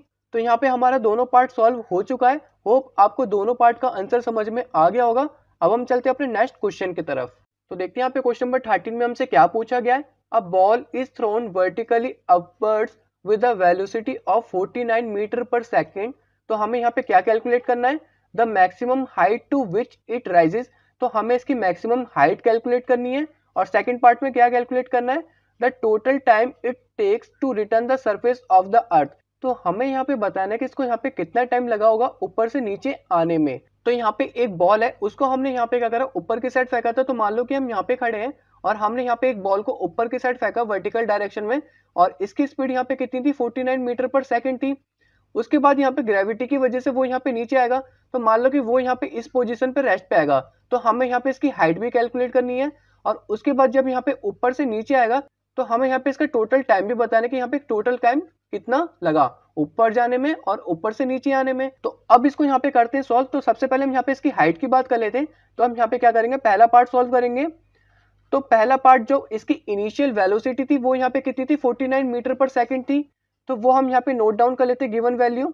तो जो यहाँ पे इनिशियल वेलोसिटी थी वो यहाँ पे कितनी होगी इसकी, 49 मीटर पर सेकंड। तो इनिशियल वेलोसिटी को u से डिनोट किया जाता है और यहाँ पे कितना गिवन है, 49 मीटर पर सेकंड। और जो यहाँ पे फाइनल वेलोसिटी लगेगी वो हमारी यहाँ पे क्या लगेगी, वो हम यहाँ पे देख लेते हैं। तो फाइनल वेलोसिटी को हम यहाँ पे v से डिनोट करते हैं और वो यहाँ पे होगी 0, क्योंकि ऊपर ऑब्जेक्ट यहाँ पे क्या आ रहा है, रेस्ट में आ रहा है। कहाँ पर आ रहा है, रेस्ट में आ रहा है। तो जो उसकी यहाँ पे फाइनल वेलोसिटी होगी वो यहाँ पे क्या होगी, 0 होगी। अब हम यहाँ पे बात कर लेते हैं ग्रेविटी की। तो ग्रेविटी यहाँ पे अपोजिट डायरेक्शन में लग रहा है, क्योंकि जो ऑब्जेक्ट है वो यहाँ पे ऊपर की साइड जा रहा है। तो यहाँ पे सिंपल बात है, वो यहाँ पे क्या हो रहा है, रिटार्डेशन हो रहा है। तो हम यहाँ पे नेगेटिव साइन लेंगे। नेगेटिव का यहाँ पे 9.8 मीटर पर सेकेंड स्क्वायर। अब यहाँ पे हमें क्या निकालना था, हाइट निकालनी थी। क्या निकालना था, यहाँ पे हाइट निकालनी थी। तो यहाँ पे हमारा लगेगा Newton third equation of motion. तो Newton third equation of motion हमारे वहाँ पे क्या होती थी, वो होती थी हमारे यहाँ पे v square equal to u square plus का 2as होती थी। तो a की जगह हम यहाँ पे क्या लेंगे, g लेंगे, और s की जगह हम यहाँ पे क्या लेंगे, h लेंगे। ऐसा क्यों कर रहे हैं, a से हमारा वहाँ पे क्या होता था, एक्सेलरेशन होता था। तो जो हमारे यहाँ पे g है वो भी हमारे यहाँ पे क्या होगा, एक्सेलरेशन ही होगा। तो यहाँ पे लिखते हैं हम एक्सेलरेशन ड्यू टू ग्रेविटी। तो जो हमारे यहाँ पे g है वो हमारे यहाँ पे क्या है, एक्सेलरेशन ड्यू टू ग्रेविटी है। तो इसकी जगह हम यहाँ पे क्या ले लेंगे, a की जगह g ले लेंगे, और s की जगह हम यहाँ पे क्या ले लेंगे, h ले लेंगे। क्योंकि s हमारा वहाँ पे क्या होता था, डिस्टेंस होता था। तो हाइट भी यहाँ पे डिस्टेंस ही कवर कर रहा है। तो इसकी जगह हम यहाँ पे क्या ले लेंगे, h ले लेंगे। तो इसका फॉर्मूला थोड़ा मॉडिफाई कर लेते हैं। तो यहाँ पे क्या होगा, v square equal to u square plus का यहाँ पे क्या हो जाएगा, 2gh हो जाएगा। और g हमारे यहाँ पे क्या है, एक्सेलरेशन ड्यू टू ग्रेविटी है। अब यहाँ पे v जो क्या था हमारा फाइनल वेलोसिटी, वो यहाँ पे क्या था, 0 था। तो 0 का होल स्क्वायर, और u हमारे यहाँ पे कितना दे रखा था, 49। तो 49 का यहाँ पे क्या हो जाएगा, होल स्क्वायर प्लस 2, और जो यहाँ पे ग्रेविटी लग रही थी, रिटार्डेशन में लग रही थी, तो नेगेटिव साइन आएगा, इंटू माइनस का 9.8 इंटू जो हाइट है वो हमें यहाँ पे नहीं पता, इसको h ही मान लेते। तो h ही लिख देते हैं यहाँ पे। अब यहाँ पे इसको करते हैं सॉल्व। तो 49 का स्क्वायर हमें पता होना चाहिए, यहाँ पे मल्टीप्लाई कर देते हैं, नहीं तो 49 इंटू 49। तो यहाँ पे कितना होगा, 9 9 जा 81 का 1 8 कैरी गया, 9 4 जा 36 और 8 कितना हो जाएगा, यहाँ पे 44 हो जाएगा। और 9 4 जा 36 का 6 3 कैरी गया, और यहाँ पे आ गया हमारा 19, यहाँ पे 1 10, और यहाँ पे कितना आ जाएगा हमारा 10 4 14, और यहाँ पे आ गया 2401। तो यहाँ पे हमारा कितना आ गया, 2401 प्लस 9.8 को 2 से मल्टीप्लाई करेंगे तो यहाँ पे कितना आ जाएगा हमारा 19.6 आ जाएगा। माइनस का आएगा क्योंकि यहाँ पे नेगेटिव साइन था, तो माइनस का 19.6, और यहाँ पे आ जाएगा इंटू एच हो जाएगा। तो ये हमारा आ चुका है। अब इसको यहाँ पे क्या करते हैं, इसको हम यहाँ पे लेफ्ट साइड ले जाते हैं। तो यहाँ पे पॉजिटिव का हो जाएगा 19.6h इक्वल टू 2401, और h इक्वल टू यहाँ पे क्या हो जाएगा, 2401 डिवाइडेड बाय 19.6, और इंटू 10 ऊपर नीचे कर देते हैं, जिससे यहाँ पे पॉइंट हट जाए। तो यहाँ पे कितना हो जाएगा, 2401 अपॉन 196। अब हमें यहाँ पे क्या करना है, इसको डिवाइड करना है। तो यहाँ पे करते हैं इसको डिवाइड। तो 2401 था, और इसको यहाँ पे किससे डिवाइड करना है, 196 से डिवाइड करना है। तो करते हैं इसको डिवाइड। तो 196 1 जा 196, यहाँ पे कितना बचा हमारा 4, और 13 में से 9 गए, कितना बचा हमारा यहाँ पे 4, और यहाँ पे कट गया ये, और यहाँ पे 1 बचा। अब 196 को किससे मल्टीप्लाई करेंगे, 2 से कर लेते हैं। तो यहाँ पे कितना हो जाएगा हमारा 200 200 400 होता था, उसमें से हम 8 घटा देते हैं। तो 400 में से 8 घटाएंगे तो कितना हो जाएगा हमारा 392 होगा। तो यहाँ पे लिख दे 392, और यहाँ पे हमारा कितना हो जाएगा, फिर माइनस करते हैं इसको। 11 में से 2 गए 9, और फिर यहाँ पे बचा 13, 13 में से 9 गए 4। फिर यहाँ पे पॉइंट लगाएंगे, पॉइंट लगाने के बाद इसको 0 ले सकते हैं। तो यहाँ पे हमारा क्या था 490 हो गया। तो 490 को यहाँ पे किससे मल्टीप्लाई करेंगे, फिर दोबारा 2 से करेंगे। किससे करेंगे हम, दोबारा 2 से करेंगे। तो 2 से करने से यहाँ पे हमारा कितना आ जाएगा, हमने पहले कर रखा है इसको। तो 2 से हमने जब पहले किया था तो हमारा कितना आया था, 392 आया था। तो फिर से 392 आएगा यहाँ पे, और 10 में से 2 गए 8 बचा। तो यहाँ पे 18 में से 9 गए 9 बचा। तो यहाँ पे कितना आ गया हमारा 98 आ गया। पॉइंट तो हमारा लगा पड़ा है, फिर से 0 ले लेंगे। और अब 196 को किससे करेंगे, लगभग हम यहाँ पे 5 से करेंगे तो हमारा काम बन जाएगा। तो 5 से करते हैं, यहाँ पे देखते हैं कितना आ रहा है। तो यहाँ पे कितना आएगा 6 5 30 का 0, 3 कैरी गया, और 9 5 45, 3 48, 4 कैरी गया, और 5 1 5 और 4 9। तो अब यहाँ पे ये पूरा कट चुका है, तो यहाँ पे कितना हमारा 12.25 आया, और हमें यहाँ पे 10 से मल्टीप्लाई करना था, तो यहाँ पे हमारा 12.25 इंटू 10, क्योंकि ये वाला 10 मैंने यहाँ पे मल्टीप्लाई नहीं किया, ये वाला 10 मैंने यहाँ पे कर दिया था, जिसकी वजह से यहाँ पे पॉइंट हट चुका है। तो यहाँ पे कितना आ जाएगा हमारा 122.5, कितना आ जाएगा हमारा 122.5 मीटर आंसर आ चुका है हमारा पहले वाले पार्ट का। अब देख लेते हैं यहाँ पे इसका सेकंड पार्ट। तो सेकंड पार्ट में हमें यहाँ पे क्या निकालना था, टाइम निकालना था, तो उसके हम यहाँ पे यूज करेंगे Newton's first equation of motion. तो यहाँ पे हमने थर्ड वाला यूज किया था, अब यहाँ पे हम कौन सा यूज करेंगे, यहाँ पे फर्स्ट इक्वेशन ऑफ मोशन को यूज करेंगे, जो कि यहाँ पे क्या था पहले v equal to u plus a t होता था, और ए की जगह हम यहाँ पे क्या लेंगे, जी लेंगे, क्योंकि यहाँ पे क्या है एक्सेलरेशन ड्यू टू ग्रेविटी है। तो v इक्वल टू यहाँ पे क्या होगा u प्लस जी टी हो जाएगा। तो v हमारा वहां पे क्या था 0 था, u हमारे यहाँ पे क्या था 49 था, और g हमारे यहाँ पे क्या था माइनस का 9.8 इंटू टी, तो यहाँ पे माइनस का 9.8 टी ले लेते हैं। अब ये माइनस हमारे यहाँ पे क्या होगा, लेफ्ट साइड जाएगा तो पॉजिटिव हो जाएगा, तो यहाँ पे 9.8 टी इक्वल टू 49, तो t इक्वल टू यहाँ पे क्या हो जाएगा 49 अपॉन 9.8, तो 10 से मल्टीप्लाई करके यहाँ पे पॉइंट हटा लेता हूँ मैं, तो यहाँ पे कितना हो जाएगा 49 अपॉन 90, 490 अपॉन 98 हो जाएगा। अब हमें यहाँ पे सिंपल क्या करना है, इसको डिवाइड करना है। तो सबसे पहले मैं यहाँ पे कर लेता हूँ, इसको 2 से कर लेता हूँ, तो यहाँ पे क्या होगा 2 4 जा 8, 2 9 जा 18, और यहाँ पे हमारा क्या बचा 2 2 जा 4, 2 4 जा 8, 2 5 जा 10। अब यहाँ पे किससे कर लेंगे, हम यहाँ पे 7 से कर लेंगे, 7 7 जा 49, 7 3 जा यहाँ पे क्या होगा 21, और 7 5 जा 35, और 7 5 जा 35, तो यहाँ पे हमारा कितना बच गया 5। तो टोटल यहाँ पे कितना लगेगा 5 सेकंड लगेगा इसे ऊपर जाने में और ऊपर से नीचे आने में, तो टोटल टाइम यहाँ पे क्या होगा हमारा 5 सेकंड हो जाएगा। तो यहाँ पे सिंपल लिख सकते हैं total time taken equal to 5 second. तो ये हमारा यहाँ पे सेकंड पार्ट का आंसर आ चुका है 5 सेकंड, और पहले वाले पार्ट का जो आंसर था वो यहाँ पे कितना था 122.5 मीटर। तो इसका मतलब जो इसकी हाइट थी, जो यहाँ पे पूरी हाइट कवर करेगा वो कितनी करेगा 122.5 मीटर कवर करेगा, और जो यहाँ पे टाइम लगेगा वो यहाँ पे 5 सेकंड का लगेगा। होप आपको ये वाला आंसर समझ में आ गया होगा। अब हम चलते हैं अपने नेक्स्ट क्वेश्चन की तरफ। तो देखते हैं यहाँ पे क्वेश्चन नंबर 14 में हमसे क्या पूछा गया है। A stone is released from the top of a tower of height 19.6 meter. Calculate its final velocity just before touching the ground. तो यहाँ पे एक स्टोन है जिसको हमने यहाँ पे टावर से नीचे गिरा है, और जो यहाँ पे हाइट है टावर की वो यहाँ पे कितनी 19.6 मीटर है। तो हमें यहाँ पे इसकी फाइनल वेलोसिटी कैलकुलेट करनी है जब वो यहाँ पे जमीन से गिरने से कुछ दूरी पर ही हो। तो यहाँ पे इसको समझते हैं डायग्राम से। तो यहाँ पे क्या है, हमारा एक टावर है, और टावर की जो हाइट है वो यहाँ पे कितनी 19.6 मीटर है, और हमने यहाँ पे एक स्टोन है इसको यहाँ पे नीचे गिर दिया है। तो जब ये यहाँ पे नीचे गिरेगा तो हमें इसकी यहाँ पे क्या बतानी है, फाइनल वेलोसिटी बतानी है कितनी होगी। तो फाइनल वेलोसिटी को हम किससे डिनोट करते हैं, v से करते हैं, और जो इसकी इनिशियल वेलोसिटी होगी वो यहाँ पे कितनी होगी, यहाँ पर होगी इसकी इनिशियल वेलोसिटी, जहां से हम इसको यहाँ पे नीचे गिरना स्टार्ट करेंगे, जो कि यहाँ पे 0 होगी, क्योंकि स्टार्टिंग में वो यहाँ पे क्या पोजीशन में रहेगा, रेस्ट पोजीशन में। तो इसको यहाँ पे करते हैं कैलकुलेट। तो देखते हैं इसके यहाँ पे आंसर में। तो सबसे पहले हमें यहाँ पे पता होना चाहिए इनिशियल वेलोसिटी क्या होती है। तो इनिशियल वेलोसिटी यहाँ पे देख लेते क्या है, इनिशियल वेलोसिटी।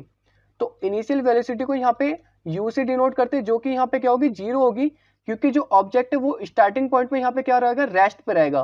तो रेस्ट में यहाँ पे कोई भी स्पीड नहीं होती, इसलिए हम यहाँ पे क्या लेंगे 0 लेंगे। उसके बाद जो यहाँ पे फाइनल वेलोसिटी होगी वो यहाँ पे क्या होगी, वही तो हमें यहाँ पे निकालनी है। तो हमें यहाँ पे फाइनल वेलोसिटी भी नहीं पता, जो कि यहाँ पे क्या होती है v होती है, वो हमें यहाँ पे क्या करनी है, निकालनी है। और जो यहाँ पे ग्रेविटी लगेगी, एक्सेलरेशन ड्यू टू ग्रेविटी कह सकते हैं, वो यहाँ पे कितनी लगेगी 9.8 मीटर पर सेकंड स्क्वायर लगेगी। तो यहाँ पे मैं सिंपल लिख देता हूँ उसको, एक्सेलरेशन ड्यू टू ग्रेविटी, जो कि हमने यहाँ पे क्या ले रखा है, जी ले रखा है, जो कि यहाँ पे कितनी है 9.8 मीटर पर सेकंड स्क्वायर है। और जो हाइट है वो यहाँ पे टावर की कितनी है 19.6 मीटर है। तो हम यहाँ पे क्या लेंगे, हम यहाँ पे थर्ड इक्वेशन ऑफ मोशन लेंगे, जो कि यहाँ पे न्यूटन का लॉ है। तो सिंपल भाषा में बोला जाए तो हम यहाँ पे थर्ड इक्वेशन ऑफ मोशन लेंगे, जो कि यहाँ पे क्या होता है, वो यहाँ पे होता है v square equal to u square plus का 2as वहां पर होता था, बट यहाँ पे क्या लेंगे 2gh लेंगे। तो तो 2as की जगह हमने यहाँ पे क्या लिया, 2gh लिया है, क्योंकि जो एक्सेलरेशन होगा वो यहाँ पे ग्रेविटी की वजह से लग रहा है, तो इसलिए हम इसको यहाँ पे g ले लेंगे। और जो यहाँ पे s डिस्टेंस होता था वो यहाँ पे क्या होगी, हाइट हो जाएगी, क्योंकि हाइट भी यहाँ पे एक तरह के डिस्टेंस ही कवर कर रहा है, तो इसलिए हम यहाँ पे इसको h लेंगे। अब यहाँ पे ये हमने क्या करा, थोड़ा मॉडिफाई कर दिया यहाँ पे सॉल्यूशन निकालने के लिए। तो अब हमें यहाँ पे वेलोसिटी कितनी दे रखी है वो हमें नहीं पता, तो इसको यहाँ पे सिंपल v स्क्वायर ही रहने देते हैं। और यहाँ पे u स्क्वायर क्या होगा, 0 का होल स्क्वायर हो जाएगा, प्लस यहाँ पे 2 इंटू 9.8 जो कि ग्रेविटी दे रखी है 9.8, और हाइट यहाँ पे कितनी रखी है 19.6 दे रखी है। इसको यहाँ पे करते हैं सॉल्व, तो यहाँ पे v का स्क्वायर 2 इंटू 9.8 कितना होता है हमारा 19.6 हो जाएगा, और इंटू 19.6 यहाँ पे भी है, तो v स्क्वायर इक्वल टू 19.6 का यहाँ पे क्या हो गया, होल स्क्वायर हो गया। और ऊपर वाले स्क्वायर से ये वाला स्क्वायर कटा, तो यहाँ पे जो वेलोसिटी हो गई वो यहाँ पे कितनी हो जाएगी 19.6 मीटर पर सेकंड हो जाएगी। तो जो इसकी यहाँ पे फाइनल वेलोसिटी होगी बिफोर टचिंग द ग्राउंड वो यहाँ पे कितनी होगी 19.6 मीटर पर सेकंड होगी। होप आपको ये वाला क्वेश्चन भी समझ में आ गया होगा। अब हम चलते हैं अपने नेक्स्ट क्वेश्चन की तरफ। तो देखते हैं यहाँ पे क्वेश्चन नंबर 15 में हमसे क्या पूछा गया है। A stone is thrown vertically upward with an initial velocity of 40 metre per second, और जो हमें यहाँ पे ग्रेविटी लेनी है वो यहाँ पे क्या लेनी है 10 मीटर पर सेकंड स्क्वायर लेनी है 9.8 की जगह। Find the maximum height reach by the stone, तो यहाँ पे बताना है कि जो हाइट है स्टोन की वो यहाँ पे मैक्सिमम कितनी पहुंच पाई। What is the net displacement and the total distance cover by the stone when it falls back to the ground. तो यहाँ पे जितनी हाइट कवर करेगी और जितना दोबारा यहाँ पे नीचे आएगी, तो यहाँ पे टोटल डिस्टेंस बताने की ऊपर कितनी पहुंची और नीचे कितनी पहुंची, दोनों को यहाँ पे प्लस कर देंगे तो हमें यहाँ पे टोटल डिस्टेंस पता चल जाएगी। और हमें यहाँ पे क्या बताना है, नेट डिस्प्लेसमेंट बताना है। तो डिस्प्लेसमेंट यहाँ पे क्या होता है, स्पीड के साथ साथ डायरेक्शन भी शो करता है, तो वो यहाँ पे क्या होगी डिस्प्लेसमेंट होगी। तो हमें यहाँ पे टोटल नेट डिस्प्लेसमेंट बतानी है। तो करते हैं यहाँ पे इस क्वेश्चन को सॉल्व और देखते हैं यहाँ पे कैसे होगा। तो यहाँ पे आंसर करने से पहले मैं आपको कुछ डायग्राम से समझाना चाहूंगा। तो यहाँ पे एक पर्सन है जो कि यहाँ पे ग्राउंड पे खड़ा है, और इसने यहाँ पे क्या करा, स्टोन को ऊपर की साइड फेंका। ये इसने यहाँ पे क्या करा, स्टोन को ऊपर की साइड फेंका, कितने स्पीड में 40 मीटर पर सेकेंड, जो कि यहाँ पे इनिशियल वेलोसिटी होगी, जो कि हम यू से डिनोट करते हैं इनिशियल वेलोसिटी को। तो 40 मीटर पर सेकेंड से इसने ऊपर फेंका, और जो यहाँ पे ग्रेविटी लग रही है वो यहाँ पे क्या लगेगी, माइनस का 10 मीटर पर सेकेंड स्क्वायर लगेगी। क्यों लगेगी, क्योंकि यहाँ पे रिटार्डेशन हो रहा है। ग्रेविटी यहाँ पे जब नीचे की साइड आती है कोई भी ऑब्जेक्ट तो वहाँ पे पॉजिटिव लगती है, अगर कोई यहाँ पे ग्रेविटी के विरुद्ध जा रहा है तो वहाँ पे नेगेटिव लगेगी। और हमें यहाँ पे बताना कि जो इसकी मैक्सिमम हाइट है वो यहाँ पे कितनी पहुंच पाई है, और उसके बाद हमें यहाँ पे नेट डिस्प्लेसमेंट, और यहाँ पे जो, तो जब यहाँ पे नीचे आएगी तो हमें यहाँ पे इसका टोटल डिस्टेंस भी बताना है। तो इसको यहाँ पे कैसे सोल्व करेंगे तो यहाँ पे देख लेते हैं। तो सबसे पहले हमें यहाँ पे इनिशियल वेलोसिटी गिवन है वो लिख लेते हैं, इनिशियल वेलोसिटी, जिसको हम यहाँ पे किससे डिनोट करते हैं, यू से डिनोट करते हैं। तो यू हमारा यहाँ पे कितना हो जाएगा 40 मीटर पर सेकेंड हो जाएगा। और फाइनल वेलोसिटी की बात कर लेते हैं, जो कि यहाँ पे ऊपर पहुंचेगी रेस्ट पोजीशन पे। तो रेस्ट पोजीशन पहुंचेगी तो यहाँ पे फाइनल वेलोसिटी हमारे यहाँ पे क्या होगी, 0 होगी। तो यहाँ पे ऑब्जेक्ट ऊपर की साइड पहुंच चुका है, तो ऊपर की साइड वहां पे रेस्ट में आएगा थोड़ी देर के लिए, फिर दोबारा यहाँ पे नीचे आएगा। तो जो हमारे यहाँ पे फाइनल वेलोसिटी होगा वो यहाँ पे क्या होगा, हमारा 0 होगा। अब बात कर लेते हैं यहाँ पे एक्सेलरेशन ड्यू टू ग्रेविटी।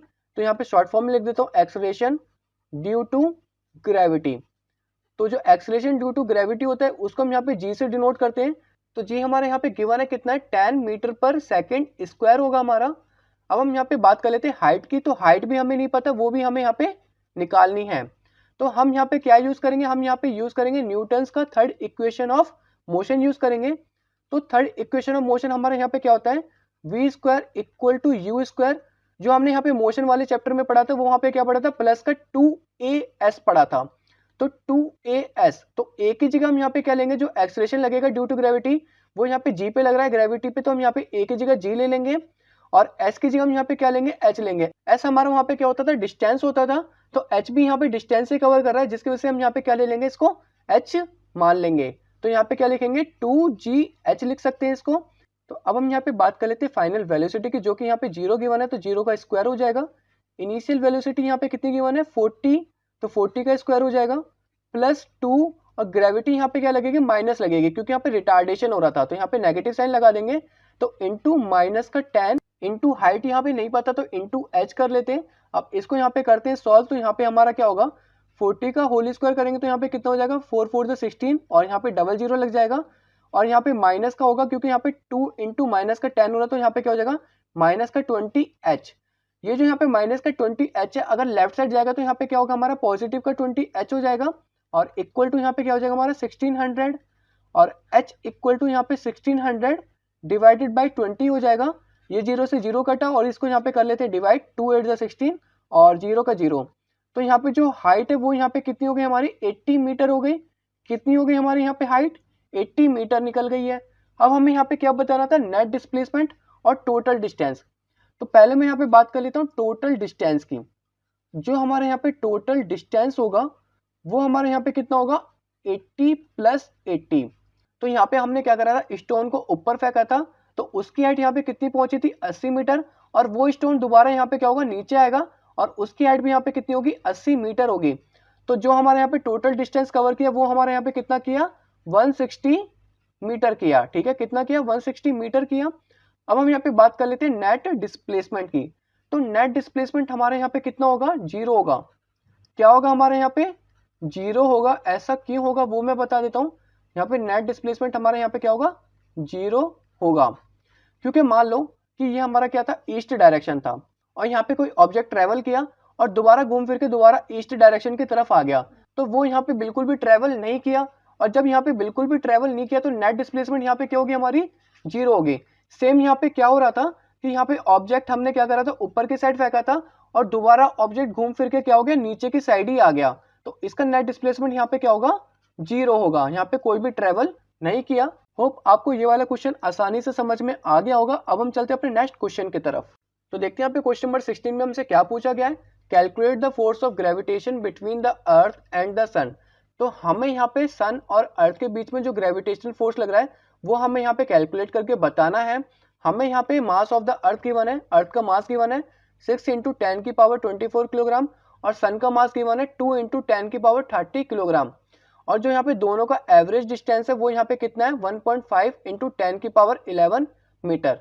तो अगर मैं यहाँ पे बात करूँ तो ये हमारे यहाँ पे क्या हो गया अर्थ हो गया, और ये हमारे यहाँ पे क्या हो गया सन हो गया। और इन दोनों के जो बीच का डिस्टेंस होता है उसको हम यहाँ पे आर से डिनोट करते हैं, जो कि यहाँ पे कितना गिवन है 1.5 इंटू 10 की पावर 11 मीटर गिवन है। और यहाँ पे जो इसका मास है अर्थ का वो यहाँ पे कितना है 6 इंटू 10 की पावर 24 किलोग्राम, और इसका जो यहाँ पे 2 इंटू 10 की पावर 30 किलोग्राम गिवन है। तो ये हम यहाँ पे गिवन वैल्यू क्या करेंगे लिख लेंगे, तो इसको यहाँ पे हम लिख लेते हैं। तो सबसे पहले हम यहाँ पे गिवन वैल्यू को क्या करेंगे नोट डाउन कर लेंगे।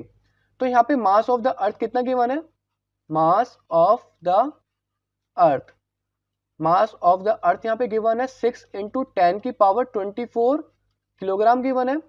सेम यहाँ पे मास ऑफ द सन कितना गिवन है, वो हमें यहाँ पे गिवन है 2 इंटू 10 की पावर 30 किलोग्राम गिवन है। तो यहाँ पे जो दोनों के बीच का एवरेज डिस्टेंस है वो यहाँ पे कितना है 1.5 इंटू 10 की पावर 11 मीटर। तो यहाँ पे लिख देते हैं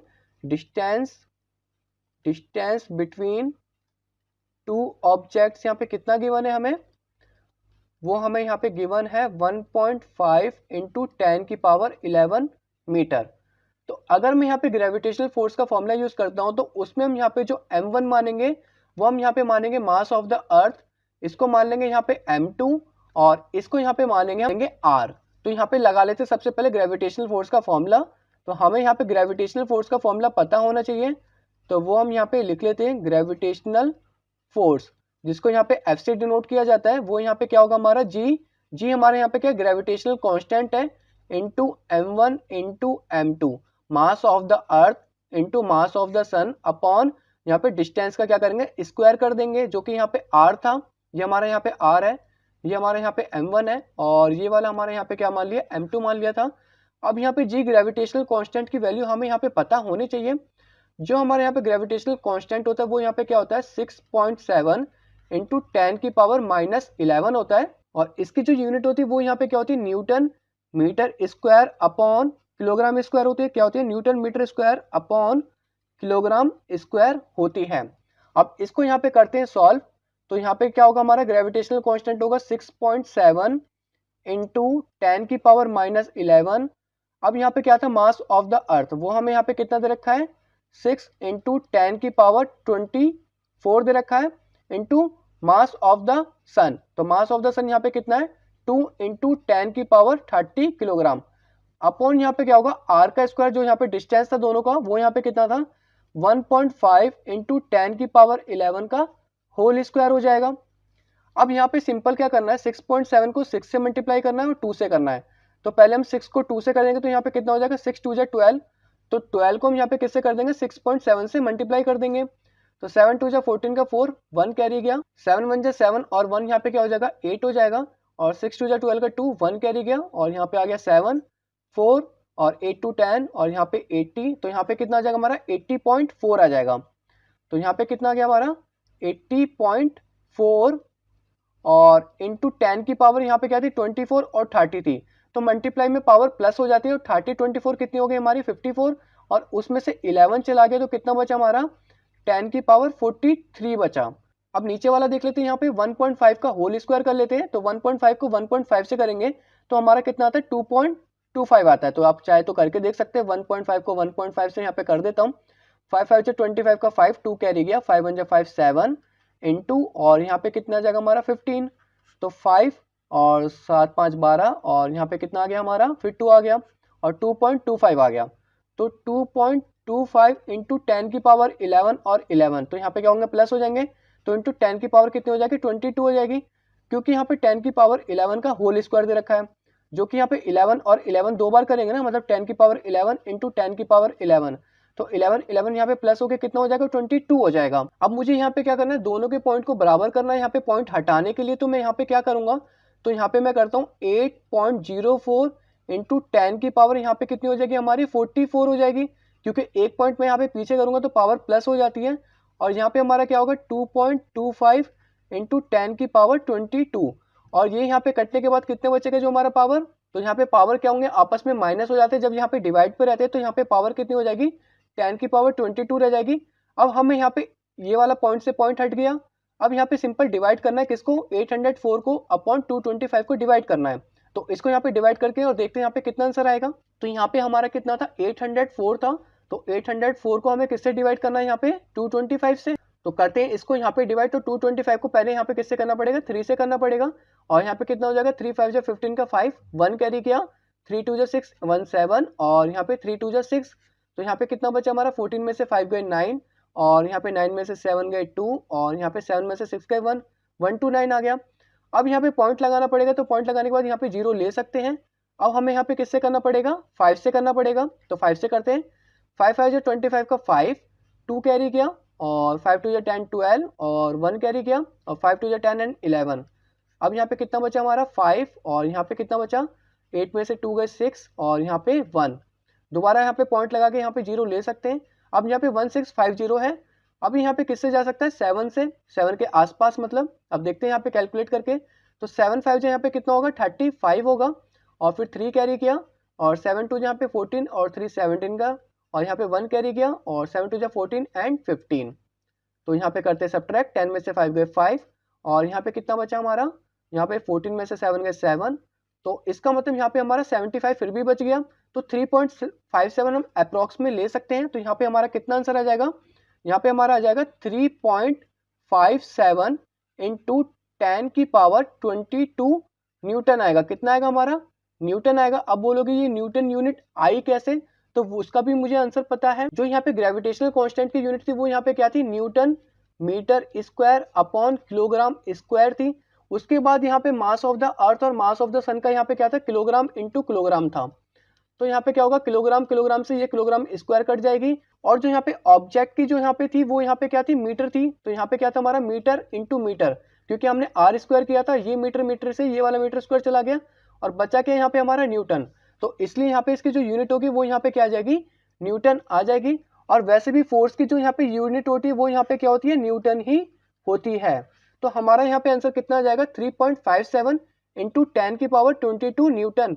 होप आपको ये वाला आंसर भी यहाँ पे समझ में आ गया होगा। अब हम चलते हैं अपने नेक्स्ट क्वेश्चन की तरफ। तो देखते हैं यहाँ पे क्वेश्चन नंबर 17 में हमसे क्या पूछा गया है। A stone is allowed to fall from the top of a tower 100 metre high and at the same time another stone is projected vertically upwards from the ground with a velocity of 25 meter per second. Calculate when and where the two stones will meet. तो यहाँ पे हो क्या रहा है कि एक tower है यहाँ पे ग्राउंड से लगा हुआ, और इसकी जो यहाँ पे हाइट है वो यहाँ पे कितनी है 100 मीटर है। और इसको यहाँ पे जो स्टोन है वो हम यहाँ पे क्या करेंगे, इसको नीचे फेंकेंगे।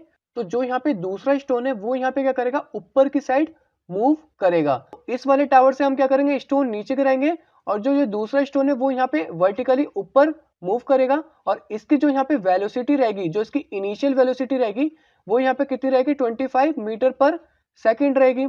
तो हमें यहाँ पे क्या बताना है कि ये दोनों स्टोन आपस में कब मिलेंगे। तो मान लो यहाँ पे कुछ इस हाइट पे यहाँ पे मिलेंगे, तो हमें यहाँ पे बताना है कि ये कितने टाइम में मिलेंगे और किस डिस्टेंस पे मिलेंगे। तो यहाँ पे निकालते हैं इसका आंसर। तो आंसर निकालने से पहले हमें यहाँ पे कुछ मानना पड़ेगा। तो इसकी जो यहाँ पे हाइट है उसको हम यहाँ पे मान लेते हैं, सेकंड वाले स्टोन की जो हाइट कवर कर पाएगा दूसरे स्टोन से मिलने के लिए वो यहाँ पे x मान लेते हैं। और जो इन दोनों के बीच का जो डिस्टेंस होगा वो यहाँ पे क्या हो जाएगा 100 माइनस x हो जाएगा, क्योंकि जो टोटल डिस्टेंस है वो यहाँ पे क्या थी 100 थी। क्योंकि जो यहाँ पे डिस्टेंस बचेगी वो यहाँ पे कितनी बचेगी 100 में से x ही बचेगी। तो इसलिए हम यहाँ पे क्या लेंगे 100 माइनस x लेंगे। आप चाहे तो इन दोनों को प्लस करके देख सकते हैं, 100 माइनस x प्लस x, तो हमारे यहाँ पे क्या बचेगा 100 ही बचेगा, क्योंकि जो टोटल यहाँ पे डिस्टेंस है टावर की वो यहाँ पे कितनी थी 100 मीटर थी। अब इसको यहाँ पे करते हैं सॉल्व। तो पहले हमें यहाँ पे एक इक्वेशन बनानी पड़ेगी, क्योंकि जो स्टोन है वो यहाँ पे क्या कर रहा है टावर से नीचे गिर रहा है। तो हम यहाँ पे लिख लेते हैं stone stone falling from stone falling from top of tower. जो यहाँ पे पत्थर गिर रहा था वो यहाँ पे टावर से क्या कर रहा था, नीचे की साइड गिर रहा था। तो इसकी जो यहाँ पे हाइट होगी वो यहाँ पे क्या होगी 100 माइनस एक्स मीटर होगी। 100 माइनस एक्स मीटर मतलब वहां पे हमें क्या बताना था, जहाँ पे ये स्टोन मिल रहे हैं दोनों आपस में, तो दोनों स्टोन जो आपस में मिल रहे हैं उसकी यहाँ पे जो हाइट होगी वो यहाँ पे कितनी होगी 100 माइनस एक्स मीटर होगी।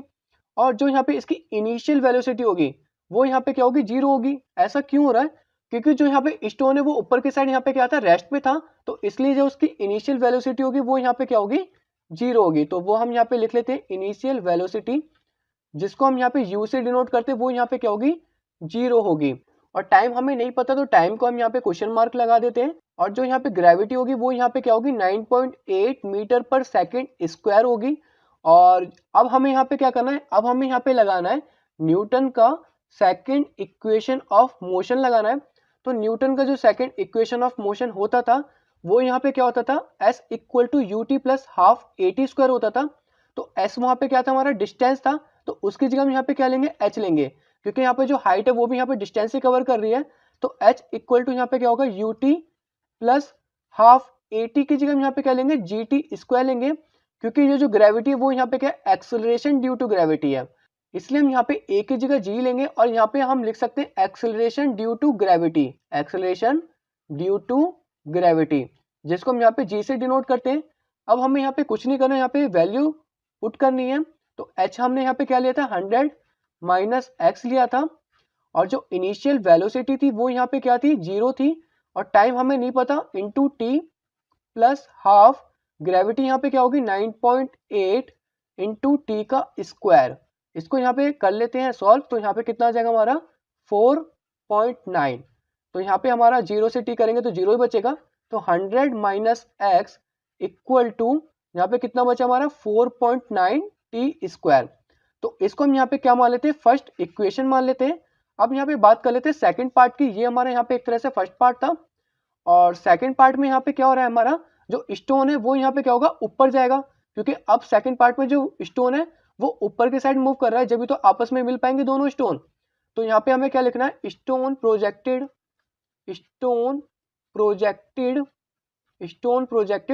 Vertically upwards. तो यहाँ पे क्या लिख देंगे स्टोन प्रोजेक्टेड वर्टिकली अपवर्ड्स। अब यहाँ पे जो हाइट होगी वो हम यहाँ पे क्या लेंगे, वो हम यहाँ पे लेंगे x, क्योंकि जब स्टोन ऊपर की साइड मूव कर रहा था वो यहाँ पे बीच में मिलेगा, तो उसकी हाइट हमने यहाँ पे क्या मानी थी x मानी थी। तो यहाँ पे x मीटर होगी।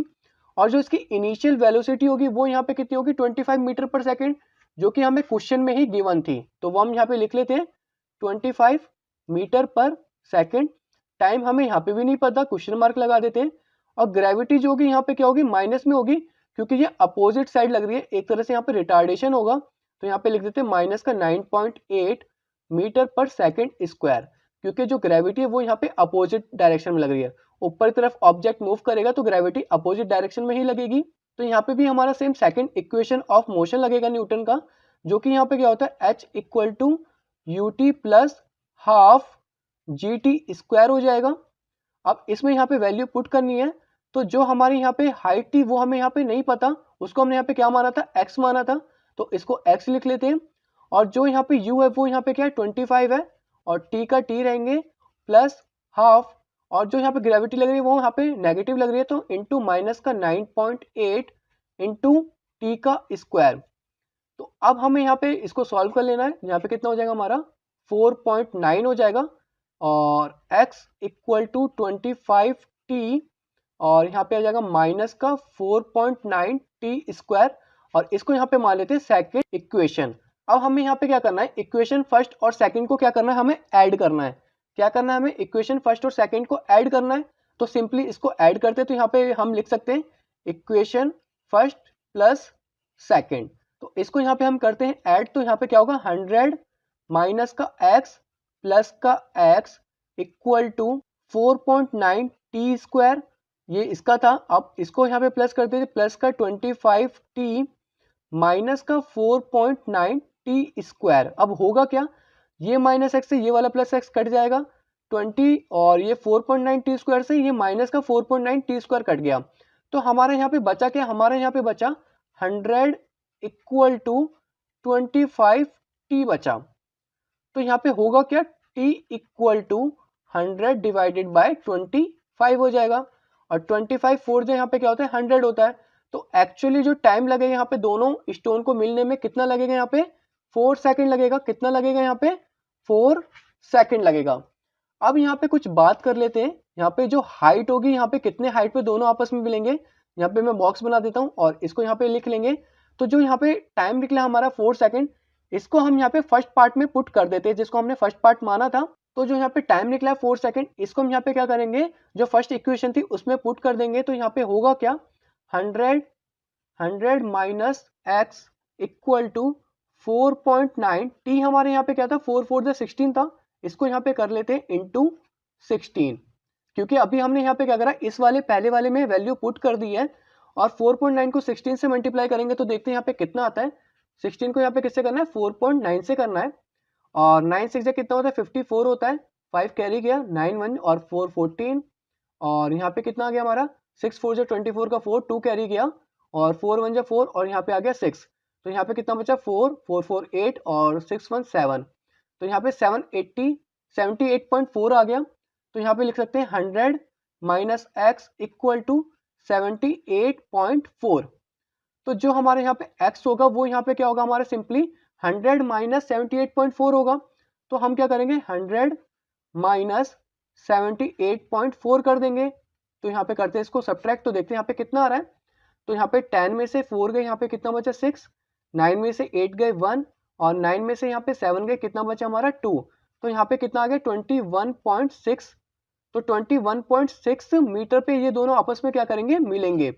तो ये जो ऑब्जेक्ट मिलेंगे आपस में कितने दूरी पर मिलेंगे, ये 21.6 मीटर की दूरी पे मिलेंगे। और जो टाइम लगेगा वो यहाँ पे कितना लगेगा, 4 सेकंड का लगेगा। कितना लगेगा यहाँ पे टाइम, 4 सेकंड का लगेगा। होप आपको ये वाले क्वेश्चन का आंसर भी समझ में आ गया होगा। अब हम चलते हैं अपने नेक्स्ट क्वेश्चन की तरफ। तो देखते हैं यहाँ पे क्वेश्चन नंबर 18 में हमसे क्या पूछा गया है। A ball thrown up vertically returns to the thrower after 6 second, find. तो हमें यहाँ पे 3 क्वेश्चन दे रखे हैं।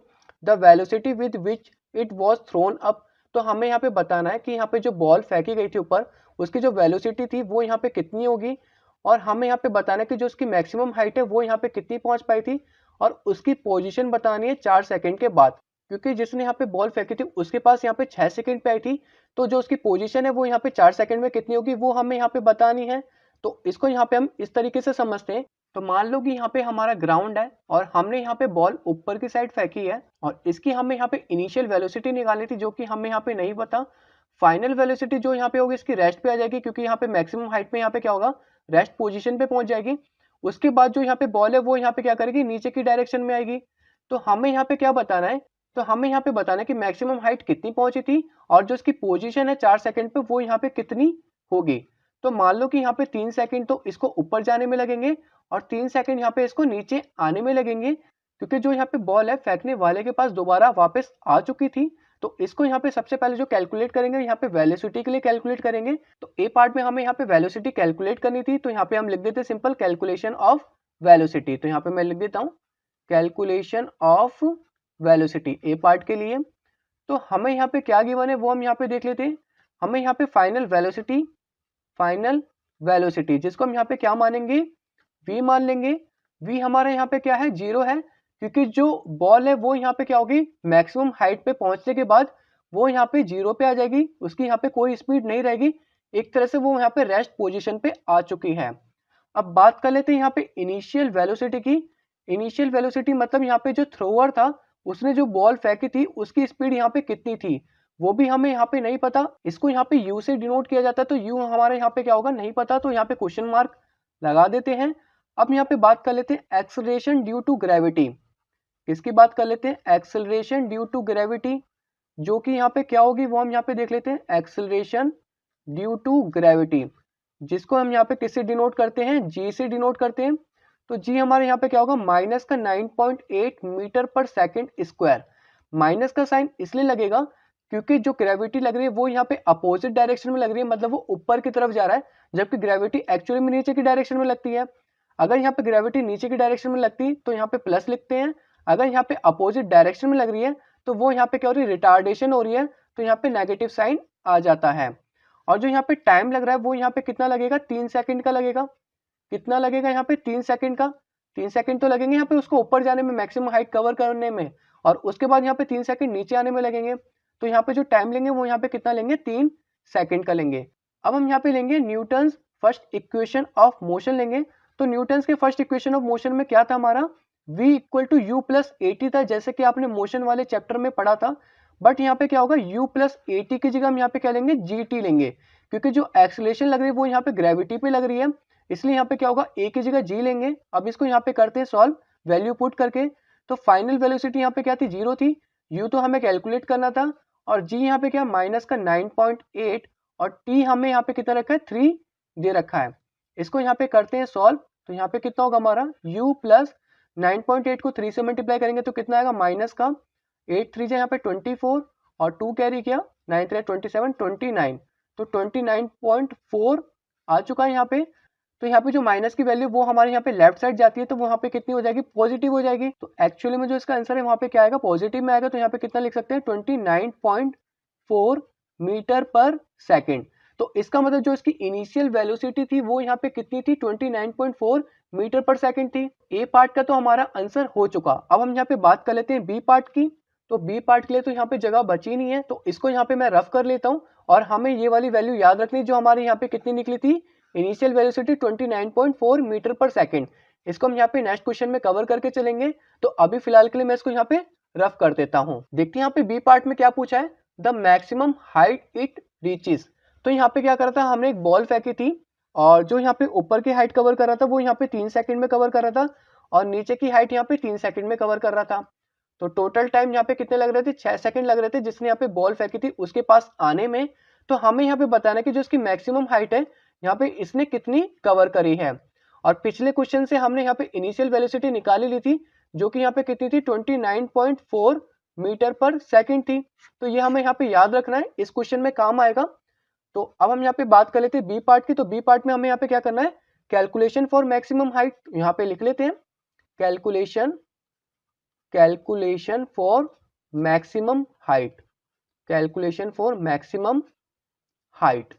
तो हमें यहाँ पे क्या क्या पता है, तो हमें यहाँ पे फाइनल वेलोसिटी पता है, क्योंकि फाइनल वेलोसिटी में जो v होगी वो यहाँ पे क्या होगा, रेस्ट पोजीशन में पहुंच जाएगा, तो v हमारे यहाँ पे क्या होगी, 0 होगी। और जो इनिशियल वेलोसिटी थी यहाँ पे मैं लिख देता हूँ पूरा, और जो हमारे यहाँ पे इनिशियल वेलोसिटी थी वो हमें यहाँ पे पिछले क्वेश्चन में मिल गई थी, वो यहाँ पे कितनी थी, 29.4 मीटर पर सेकेंड थी। और जो यहाँ पे एक्सेलरेशन ड्यू टू ग्रेविटी वो यहाँ पे क्या थी हमारी, माइनस का 9.8 मीटर पर सेकेंड स्क्वायर है। तो यहाँ पे हमारा थर्ड इक्वेशन ऑफ मोशन लगेगा, और थर्ड इक्वेशन ऑफ मोशन हमारे यहाँ पे क्या है, वो है हमारे यहाँ पे v square equal to u square plus का 2as नहीं होगा, जैसे कि हमने यहाँ पे मोशन के चैप्टर में पढ़ा था। यहाँ पे a की जगह क्या हो जाएगा हमारा, g हो जाएगा, और s की जगह h हो जाएगा, क्योंकि एस वहां पे हम किस लिए यूज करते थे, डिस्टेंस के लिए यूज करते थे, तो हाइट भी यहाँ पे डिस्टेंस कवर कर रही है, तो इसलिए हमने यहाँ पे क्या करा, एस की जगह एच लिख दिया, और जी हमारा यहाँ पे क्या होगा, ए के बराबर होगा, क्योंकि जो यहाँ पे ग्रेविटी लग रही है वो यहाँ पे क्या लग रही है, एक्सेलरेशन ड्यू टू ग्रेविटी लग रही है। तो इसका मतलब जो एक्सेलरेशन लग रहा है वो ग्रेविटी पे लग रहा है, इसलिए यहाँ पे हम क्या करेंगे, ए की जगह जी लिख सकते हैं। अब यहाँ पे बात कर लेते हैं फाइनल वेलोसिटी की, जो कि यहाँ पे क्या थी, 0 का होल स्क्वायर होगी। इनिशियल वेलोसिटी यहाँ पे क्या थी, 29.4 का होल स्क्वायर होगी, प्लस 2 इंटू माइनस का 9.8, और h तो हमें यहाँ पे निकालना ही था। अब इसको यहाँ पे 29.4 का होल स्क्वायर निकाल लेते हैं और देखते हैं यहाँ पे कितना आएगा, 29.4 इंटू 29.4, इसको यहाँ पे कैलकुलेट कर लेते हैं। 4 4 जा 16 का 6, 1 कैरी गया, 9 4 जा 36, 37, 3 कैरी गया, और 4 2 जा 8, और 8 3 यहाँ पे कितना जाएगा, 11, 9 4 जा 36 का 6, 3 कैरी गया, और यहाँ पे कितना हो जाएगा, 9 9 जा 81, और 3 यहाँ पे 84, 8 कैरी गया, 9 2 जा 18, 18 और 8 यहाँ पे कितना हो गया हमारा, 26 हो गया। अब 2 से कर लेते हैं यहाँ पे, 4 2 जा 8, और 9 2 जा 18 का 8, 1 कैरी गया, और 2 2 4, और 1 यहाँ पे कितना आ जाएगा, 5 6 7 6 13 का 3, 1 कैरी गया, 8 4 12, 12 और 13 14, और फिर 1 कैरी गया, और 8 6 14, 14 एंड 15 और 16, फिर यहाँ पे 1 कैरी गया, और यहाँ पे कितना हो जाएगा हमारा, 6 2 8। तो ये हमारा हो गया, और 2 डिजिट के बाद पॉइंट लग जाएगी, 864.36 आ गया हमारे यहाँ पे। तो लिख देता हूँ 864.36, और यहाँ पे हमारा क्या था, प्लस का 2 इंटू 9.8, तो यहाँ पे माइनस का आएगा एक्चुअली में, और 9.8 को 2 से मल्टीप्लाई करने पे कितना आएगा हमारा, 19.6 एच हो जाएगा। ये जो हमारी ये वाली वैल्यू ये हमारी लेफ्ट साइड चली जाएगी तो पॉजिटिव हो जाएगी, तो यहाँ पे हम लिख सकते हैं 19.6 एच इक्वल टू 864.36, और जो एच होगा वो हमारे यहाँ पे कितना हो जाएगा, वो हमारे यहाँ पे हो जाएगा 864.36 डिवाइडेड बाई 19.6। तो अब हमें यहाँ पे क्या करना है, ये वाला जो पॉइंट है इसको हमें यहाँ पे क्या करना है, हटाना है। तो इस पॉइंट को हटाने के लिए मैं यहाँ पे 0 ले सकता हूँ, और अब यहाँ पे जो पॉइंट है यहाँ पे 2 डिजिट के बाद है, इसका पॉइंट भी यहाँ पे 2 डिजिट के बाद है, तो यहाँ पे पॉइंट हम डायरेक्ट हटा सकते हैं। तो करते हैं यहाँ पे इसको डिवाइड, तो यहाँ पे सबसे पहले हमें किससे डिवाइड करना पड़ेगा, तो हमें यहाँ पे 7 से डिवाइड करना पड़ेगा। तो यहाँ पे कितना होगा हमारा, 7 2 जा 14, और यहाँ पे कितना बचा हमारा 556, और 7 8 जा 56, और यहाँ पे 0, और इसको भी करते हैं यहाँ पे 7 से डिवाइड, 7 1 जा 7, 7 2 जा 14, 7 3 जा 21, और यहाँ पे कितना बचा 33, और 7 4 जा 28, और 56, और 7 8 जा 56।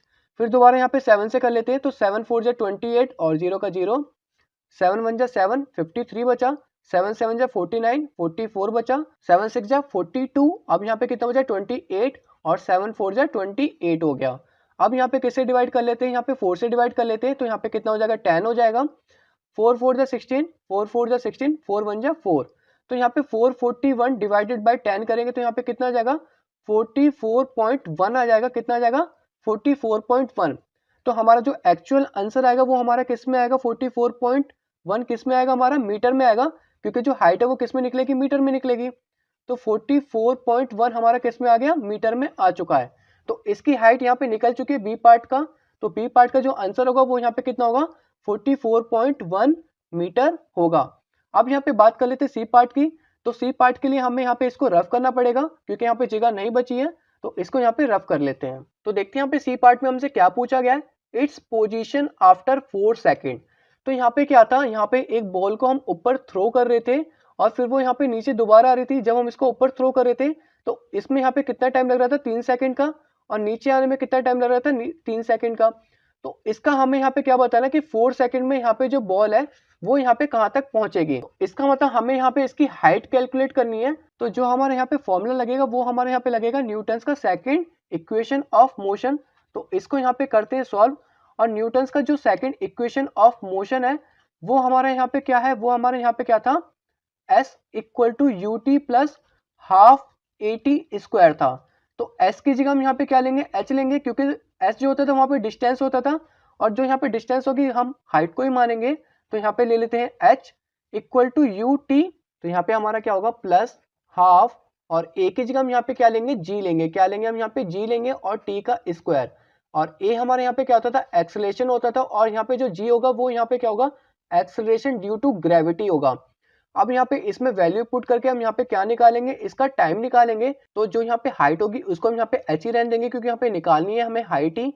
और जो यहाँ पे u होगा, इनिशियल वेलोसिटी होगी, वो यहाँ पे क्या होगी, 0 हो जाएगी, क्योंकि जो ऑब्जेक्ट है अब वो यहाँ पे कहाँ पे आ चुका था, मैक्सिमम हाइट तक आ चुका था।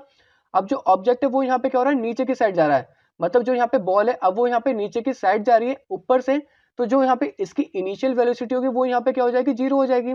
तो यहाँ पे लेंगे 0, और जो यहाँ पे टाइम लेंगे वो यहाँ पे क्या लेंगे, 1 लेंगे। क्या लेंगे यहाँ पे, 1 सेकंड लेंगे। ऐसा क्यों कर रहे हैं, क्योंकि 3 सेकंड तो उसे ऊपर पहुंचने में लगे थे। अब वो यहाँ पे क्या रहा है, हमें 4 सेकंड का निकालना है। किसका निकालना है, 4 सेकंड का। तो 4 - 3 यहाँ पे क्या होता है, 1 होता है। इसलिए हम यहाँ पे किसका लेंगे, 1 सेकंड का लेंगे, क्योंकि ऑब्जेक्ट यहाँ पे 3 सेकंड तक ऊपर पहुंच चुका। उसके बाद यहाँ पे 1 सेकंड का और निकालना था टाइम, तो इसलिए हमें यहाँ पे जो टाइम लेना है वो यहाँ पे 1 लेना है, प्लस हाफ जो ग्रेविटी लगेगी अब वो नीचे की साइड जा रही है तो यहाँ पे पॉजिटिव लगेगी, तो इंटू 9.8 इंटू जो टी स्क्वायर होगा 1 का होल स्क्वायर हो जाएगा। और मैं एक्चुअली में बताना चाहूंगा फिर से कि जो 1 होगा वो यहाँ पे इसलिए आया है क्योंकि ऊपर जाने में इसको यहाँ पे क्या लगा, 3 सेकंड लगा, और हमें निकालना कितने का, 4 सेकंड का। अब ऑब्जेक्ट यहाँ पे 1 सेकंड का और बताना था। जो यहाँ पे ऑब्जेक्ट होगा वो यहाँ पे कुछ इस डिस्टेंस पे होगा, तो अब हमें यहाँ पे जो टाइम लग रहा है वो कितना लग रहा था, 1 सेकंड का और एक्स्ट्रा बताना है। इसलिए जो हमने यहाँ पे टाइम लिया वो हमने यहाँ पे 1 लिया है। इसको यहाँ पे कर लेते हैं सॉल्व, तो 1 को 0 से करेंगे 0 आएगा, प्लस इसको यहाँ पे डिवाइड कर लेते हैं, तो 2 4 जा 8 4.9, तो 4.9 को 1 के स्क्वायर से करेंगे तो 4.9 ही आएगा। तो यहाँ पे आ जाएगा 4.9 h इक्वल टू 4.9 मीटर। तो जो यहाँ पे ऑब्जेक्ट की डिस्टेंस है, मतलब वो यहाँ पे इतनी दूरी तक कवर कर पाया। तो जो इसकी 1 सेकंड की जो यहाँ पे दूरी कवर करी है इस ऑब्जेक्ट ने, वो यहाँ पे कितनी करी है, 4.9 मीटर तक करी है। तो मैक्सिमम हाइट से लेकर और 1 सेकंड का जो इसने कवर किया है वो यहाँ पे कितना किया है, 4.9 मीटर कवर किया है। होप आपको यहाँ पे तीनों पार्ट समझ में आ गए होंगे। अब हम चलते हैं अपने नेक्स्ट क्वेश्चन की तरफ। तो देखते हैं यहाँ पे क्वेश्चन नंबर 19 में हमसे क्या पूछा गया है, in what direction does the buoyant force on an object emerged in liquid act. तो यहाँ पे हमें बताना है कि जो buoyant फोर्स लगता है किसी ऑब्जेक्ट पे, अगर हम उसे लिक्विड में डिप करें तो वो कौन सी डायरेक्शन में लगता है, वो हमें यहाँ पे बताना है। तो इसको हम यहाँ पे एक एग्जांपल से समझेंगे। तो मान लो कि ये हमारे यहाँ पे क्या है, टब है। ये हमारे यहाँ पे क्या है, एक टब है, और इसमें हमारे यहाँ पे पानी भरा हुआ है। ये हमारे यहाँ पे क्या है, पानी भरा हुआ है, इसमें लिक्विड है। और यहाँ पे हमने एक मग ले रखा है। ये हमारे यहाँ पे क्या है, एक मग है। ये हमारे यहाँ पे मग है, और ये जो हमारे यहाँ पे क्या है, टब है, और इसके अंदर यहाँ पे क्या भरा हुआ है, लिक्विड भरा हुआ है। क्या भरा हुआ है, लिक्विड भरा हुआ है। तो हमने यहाँ पे करा क्या, हम इसको नीचे की साइड क्या करेंगे, पुश करेंगे। ये जो मग है हम इसको नीचे की साइड पुश करते हैं। आपने देखा होगा, रियल लाइफ एग्जाम्पल है ये हमारा। तो होता क्या है, यहाँ मग पे सारे डायरेक्शन पे क्या लगता है, फोर्स लगता है। सारे डायरेक्शन पे यहाँ पे फोर्स लगता है। बट जब हम यहाँ पे मग को यहाँ पे नीचे की साइड पुश करते हैं, तो जो एक्चुअल buoyant फोर्स लगता है वो हमारे यहाँ पे क्या लगता है, इसके अपोजिट डायरेक्शन में लगता है। तो इसका जो अपोजिट डायरेक्शन होगा वो यहाँ पे क्या होगा, अपवर्ड डायरेक्शन होगा। क्या होगा यहाँ पे, अपवर्ड डायरेक्शन होगा। तो वही हमें यहाँ पे बताना है। तो यहाँ पे जो आंसर में हम यहाँ पे क्या लिखेंगे वो मैं अब आपको बता देता हूँ। The buoyant force, the buoyant force on an object immersed in a liquid acts in the vertically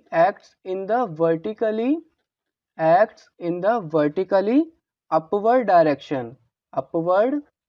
direction. आप चाहे तो यहाँ पे ये वाला डायग्राम बना के उनको समझा सकते हैं कि अगर यहाँ पे जो buoyant फोर्स है वो यहाँ पे क्या लगता है, हमेशा अपवर्ड डायरेक्शन में लगता है। जैसे कि हमने यहाँ पे क्या करा था, मग को यहाँ पे बाथटब में नीचे की साइड पुश किया था, बट जो यहाँ पे फोर्स लग रहा था buoyant फोर्स, वो अपवर्ड डायरेक्शन में लग रहा था।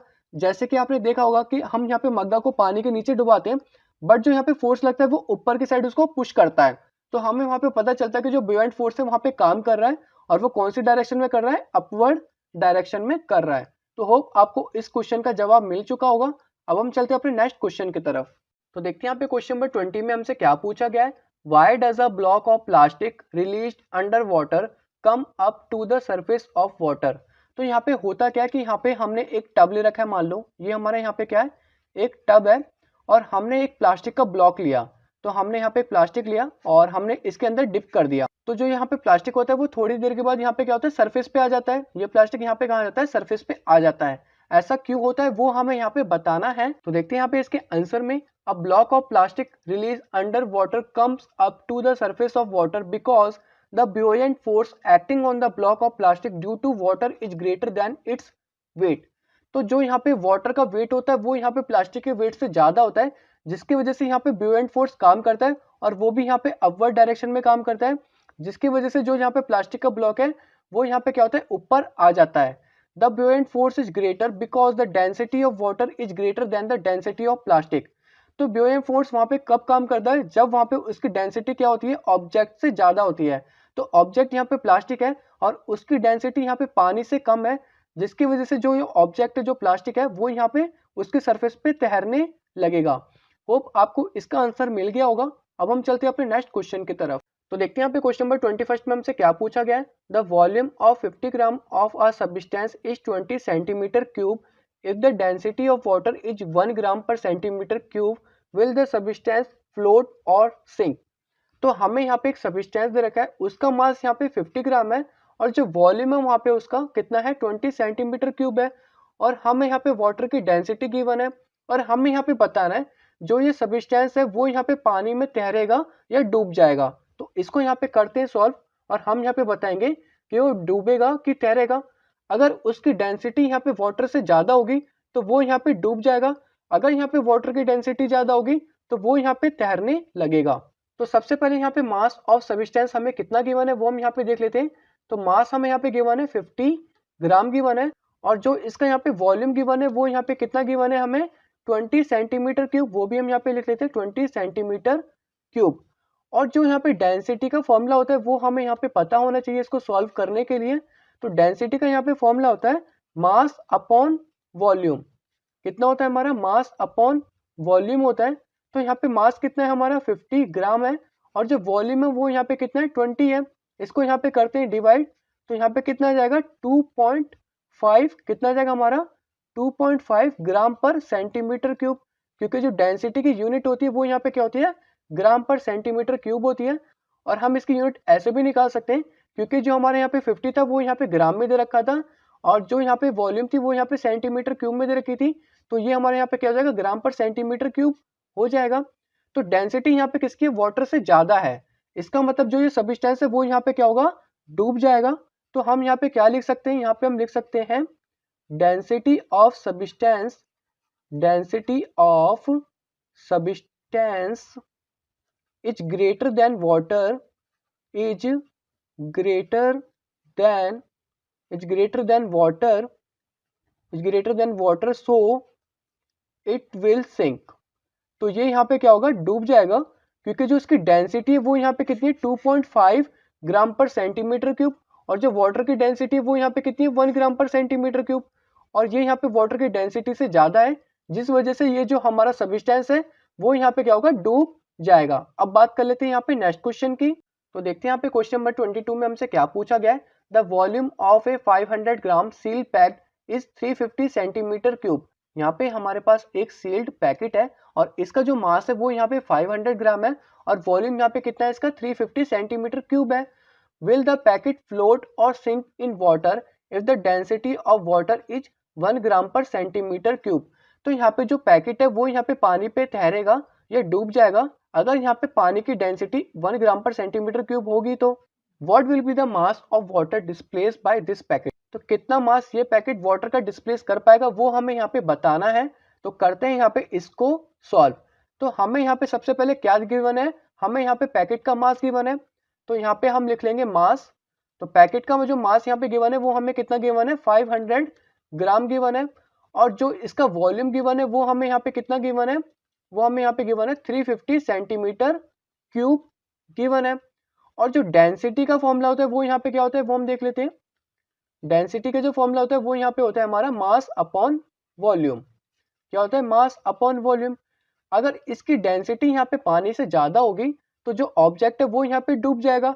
अगर यहाँ पे पानी की डेंसिटी ज्यादा होगी तो ऑब्जेक्ट यहाँ पे क्या करेगा, तैरने लगेगा, फ्लोट करेगा। तो यहाँ पे पहले इसको सॉल्व कर लेते हैं और पता करते हैं यहाँ पे कि जो ये पैकेट है वो यहाँ पे फ्लोट करेगा कि डूब जाएगा। तो जो मास है वो यहाँ पे कितना है, 500 ग्राम है, और जो वॉल्यूम है वो यहाँ पे कितना है 350 है। इसको यहाँ पे डिवाइड करते हैं, तो 50 को हमें किससे डिवाइड करना है 35 से करना है, तो इसको डिवाइड करते हैं, 35 बन जाए 35, यहाँ पे हमारा कितना बचा 15, पॉइंट लगा देंगे, 0 लगा देंगे, और 35 को हमें किससे करना पड़ेगा 4 से करना पड़ेगा, तो यहाँ पे कितना आ जाएगा 140 आ जाएगा, 10 बचा, और फिर दोबारा यहाँ पे 0 लगा देंगे तो यहाँ पे 2 आएगा, तो 1.42 समथिंग आएगा। तो इसको यहाँ पे हम क्या करेंगे डिवाइड करने के बाद जो यहाँ पे हमारी अप्रॉक्स वैल्यू आएगी वो यहाँ पे क्या आएगी 1.42 ग्राम पर सेंटीमीटर क्यूब, क्योंकि ये हमें यहाँ पे ग्राम में दे रखा था और जो उसका वॉल्यूम है वो हमें सेंटीमीटर क्यूब में दे रखा था, तो इसकी जो यूनिट हो जाएगी वो यहाँ पे क्या हो जाएगी ग्राम पर सेंटीमीटर क्यूब। और इसकी जो डेंसिटी वो यहाँ पे पानी से ज्यादा है, इसका मतलब जो ये हमारा पैकेट है वो यहाँ पे क्या होगा डूब जाएगा। तो हम यहाँ पे लिख सकते हैं डेंसिटी ऑफ सील्ड पैकेट, या पैकेट लिख देते हैं, density of packet is more than water, so it will sink. तो इसका मतलब ये यहाँ पे डूब जाएगा क्योंकि जो इसकी डेंसिटी वो यहाँ पे पानी से ज्यादा है। अब हम यहाँ पे बात कर लेते हैं जो यहाँ पे पानी का जो मास है वो यहाँ पे कितना डिस्प्लेस कर पाएगा ये पैकेट, तो इसको हम यहाँ पे डेंसिटी के फॉर्मूले से निकाल पाएंगे। तो हम यहाँ पे लिख लेते हैं डेंसिटी ऑफ वाटर, क्या लिख लेते हैं हम यहाँ पे density of water equal to यहाँ पे क्या होगा हमारा मास ऑफ वाटर हो जाएगा, क्या हो जाएगा हमारे यहाँ पे मास ऑफ वाटर, और जो यहाँ पे वॉल्यूम होगा वो यहाँ पे किसका लेंगे हम पैकेट का लेंगे, तो यहाँ पे हम लिख लेते हैं वॉल्यूम ऑफ पैकेट का लेंगे। तो अब यहाँ पे जो डेंसिटी ऑफ वाटर है वो हमें यहाँ पे गिवन है, कितना गिवन है 1 gram per centimetre cube given है, कितना है 1 gram per centimetre cube given है। और जो मास ऑफ वाटर वो हमें यहाँ पे नहीं पता, वही तो हमें यहाँ पे निकालना है जो यहाँ पे डिस्प्लेस होगा। जो यहाँ पे वॉल्यूम ऑफ पैकेट है वो यहाँ पे कितना गिवन है 350 सेंटीमीटर क्यूब गिवन है, तो यहाँ पे लिख लेते हैं 350 सेंटीमीटर क्यूब गिवन है। अब जो यहाँ पे मास ऑफ वाटर वो यहाँ पे कैसे निकल पाएगा, इसको हम यहाँ पे कर देते हैं क्रॉस मल्टीप्लाई, यहाँ पे हम कर देंगे इसको क्रॉस मल्टीप्लाई, तो यहाँ पे हमारा कितना हो जाएगा 350 ग्राम हो जाएगा, क्योंकि सेंटीमीटर क्यूब से सेंटीमीटर क्यूब कट जाएगा, तो यहाँ पे हमारा मास ऑफ वाटर कितना डिस्प्लेस हो पाएगा, यहाँ पे 350 ग्राम डिस्प्लेस हो जाएगा। होप आपको यहाँ पे सारे एनसीईआरटी क्वेश्चन समझ में आ गए होंगे। अब हम चलते हैं अपने नेक्स्ट एक्सरसाइज की तरफ।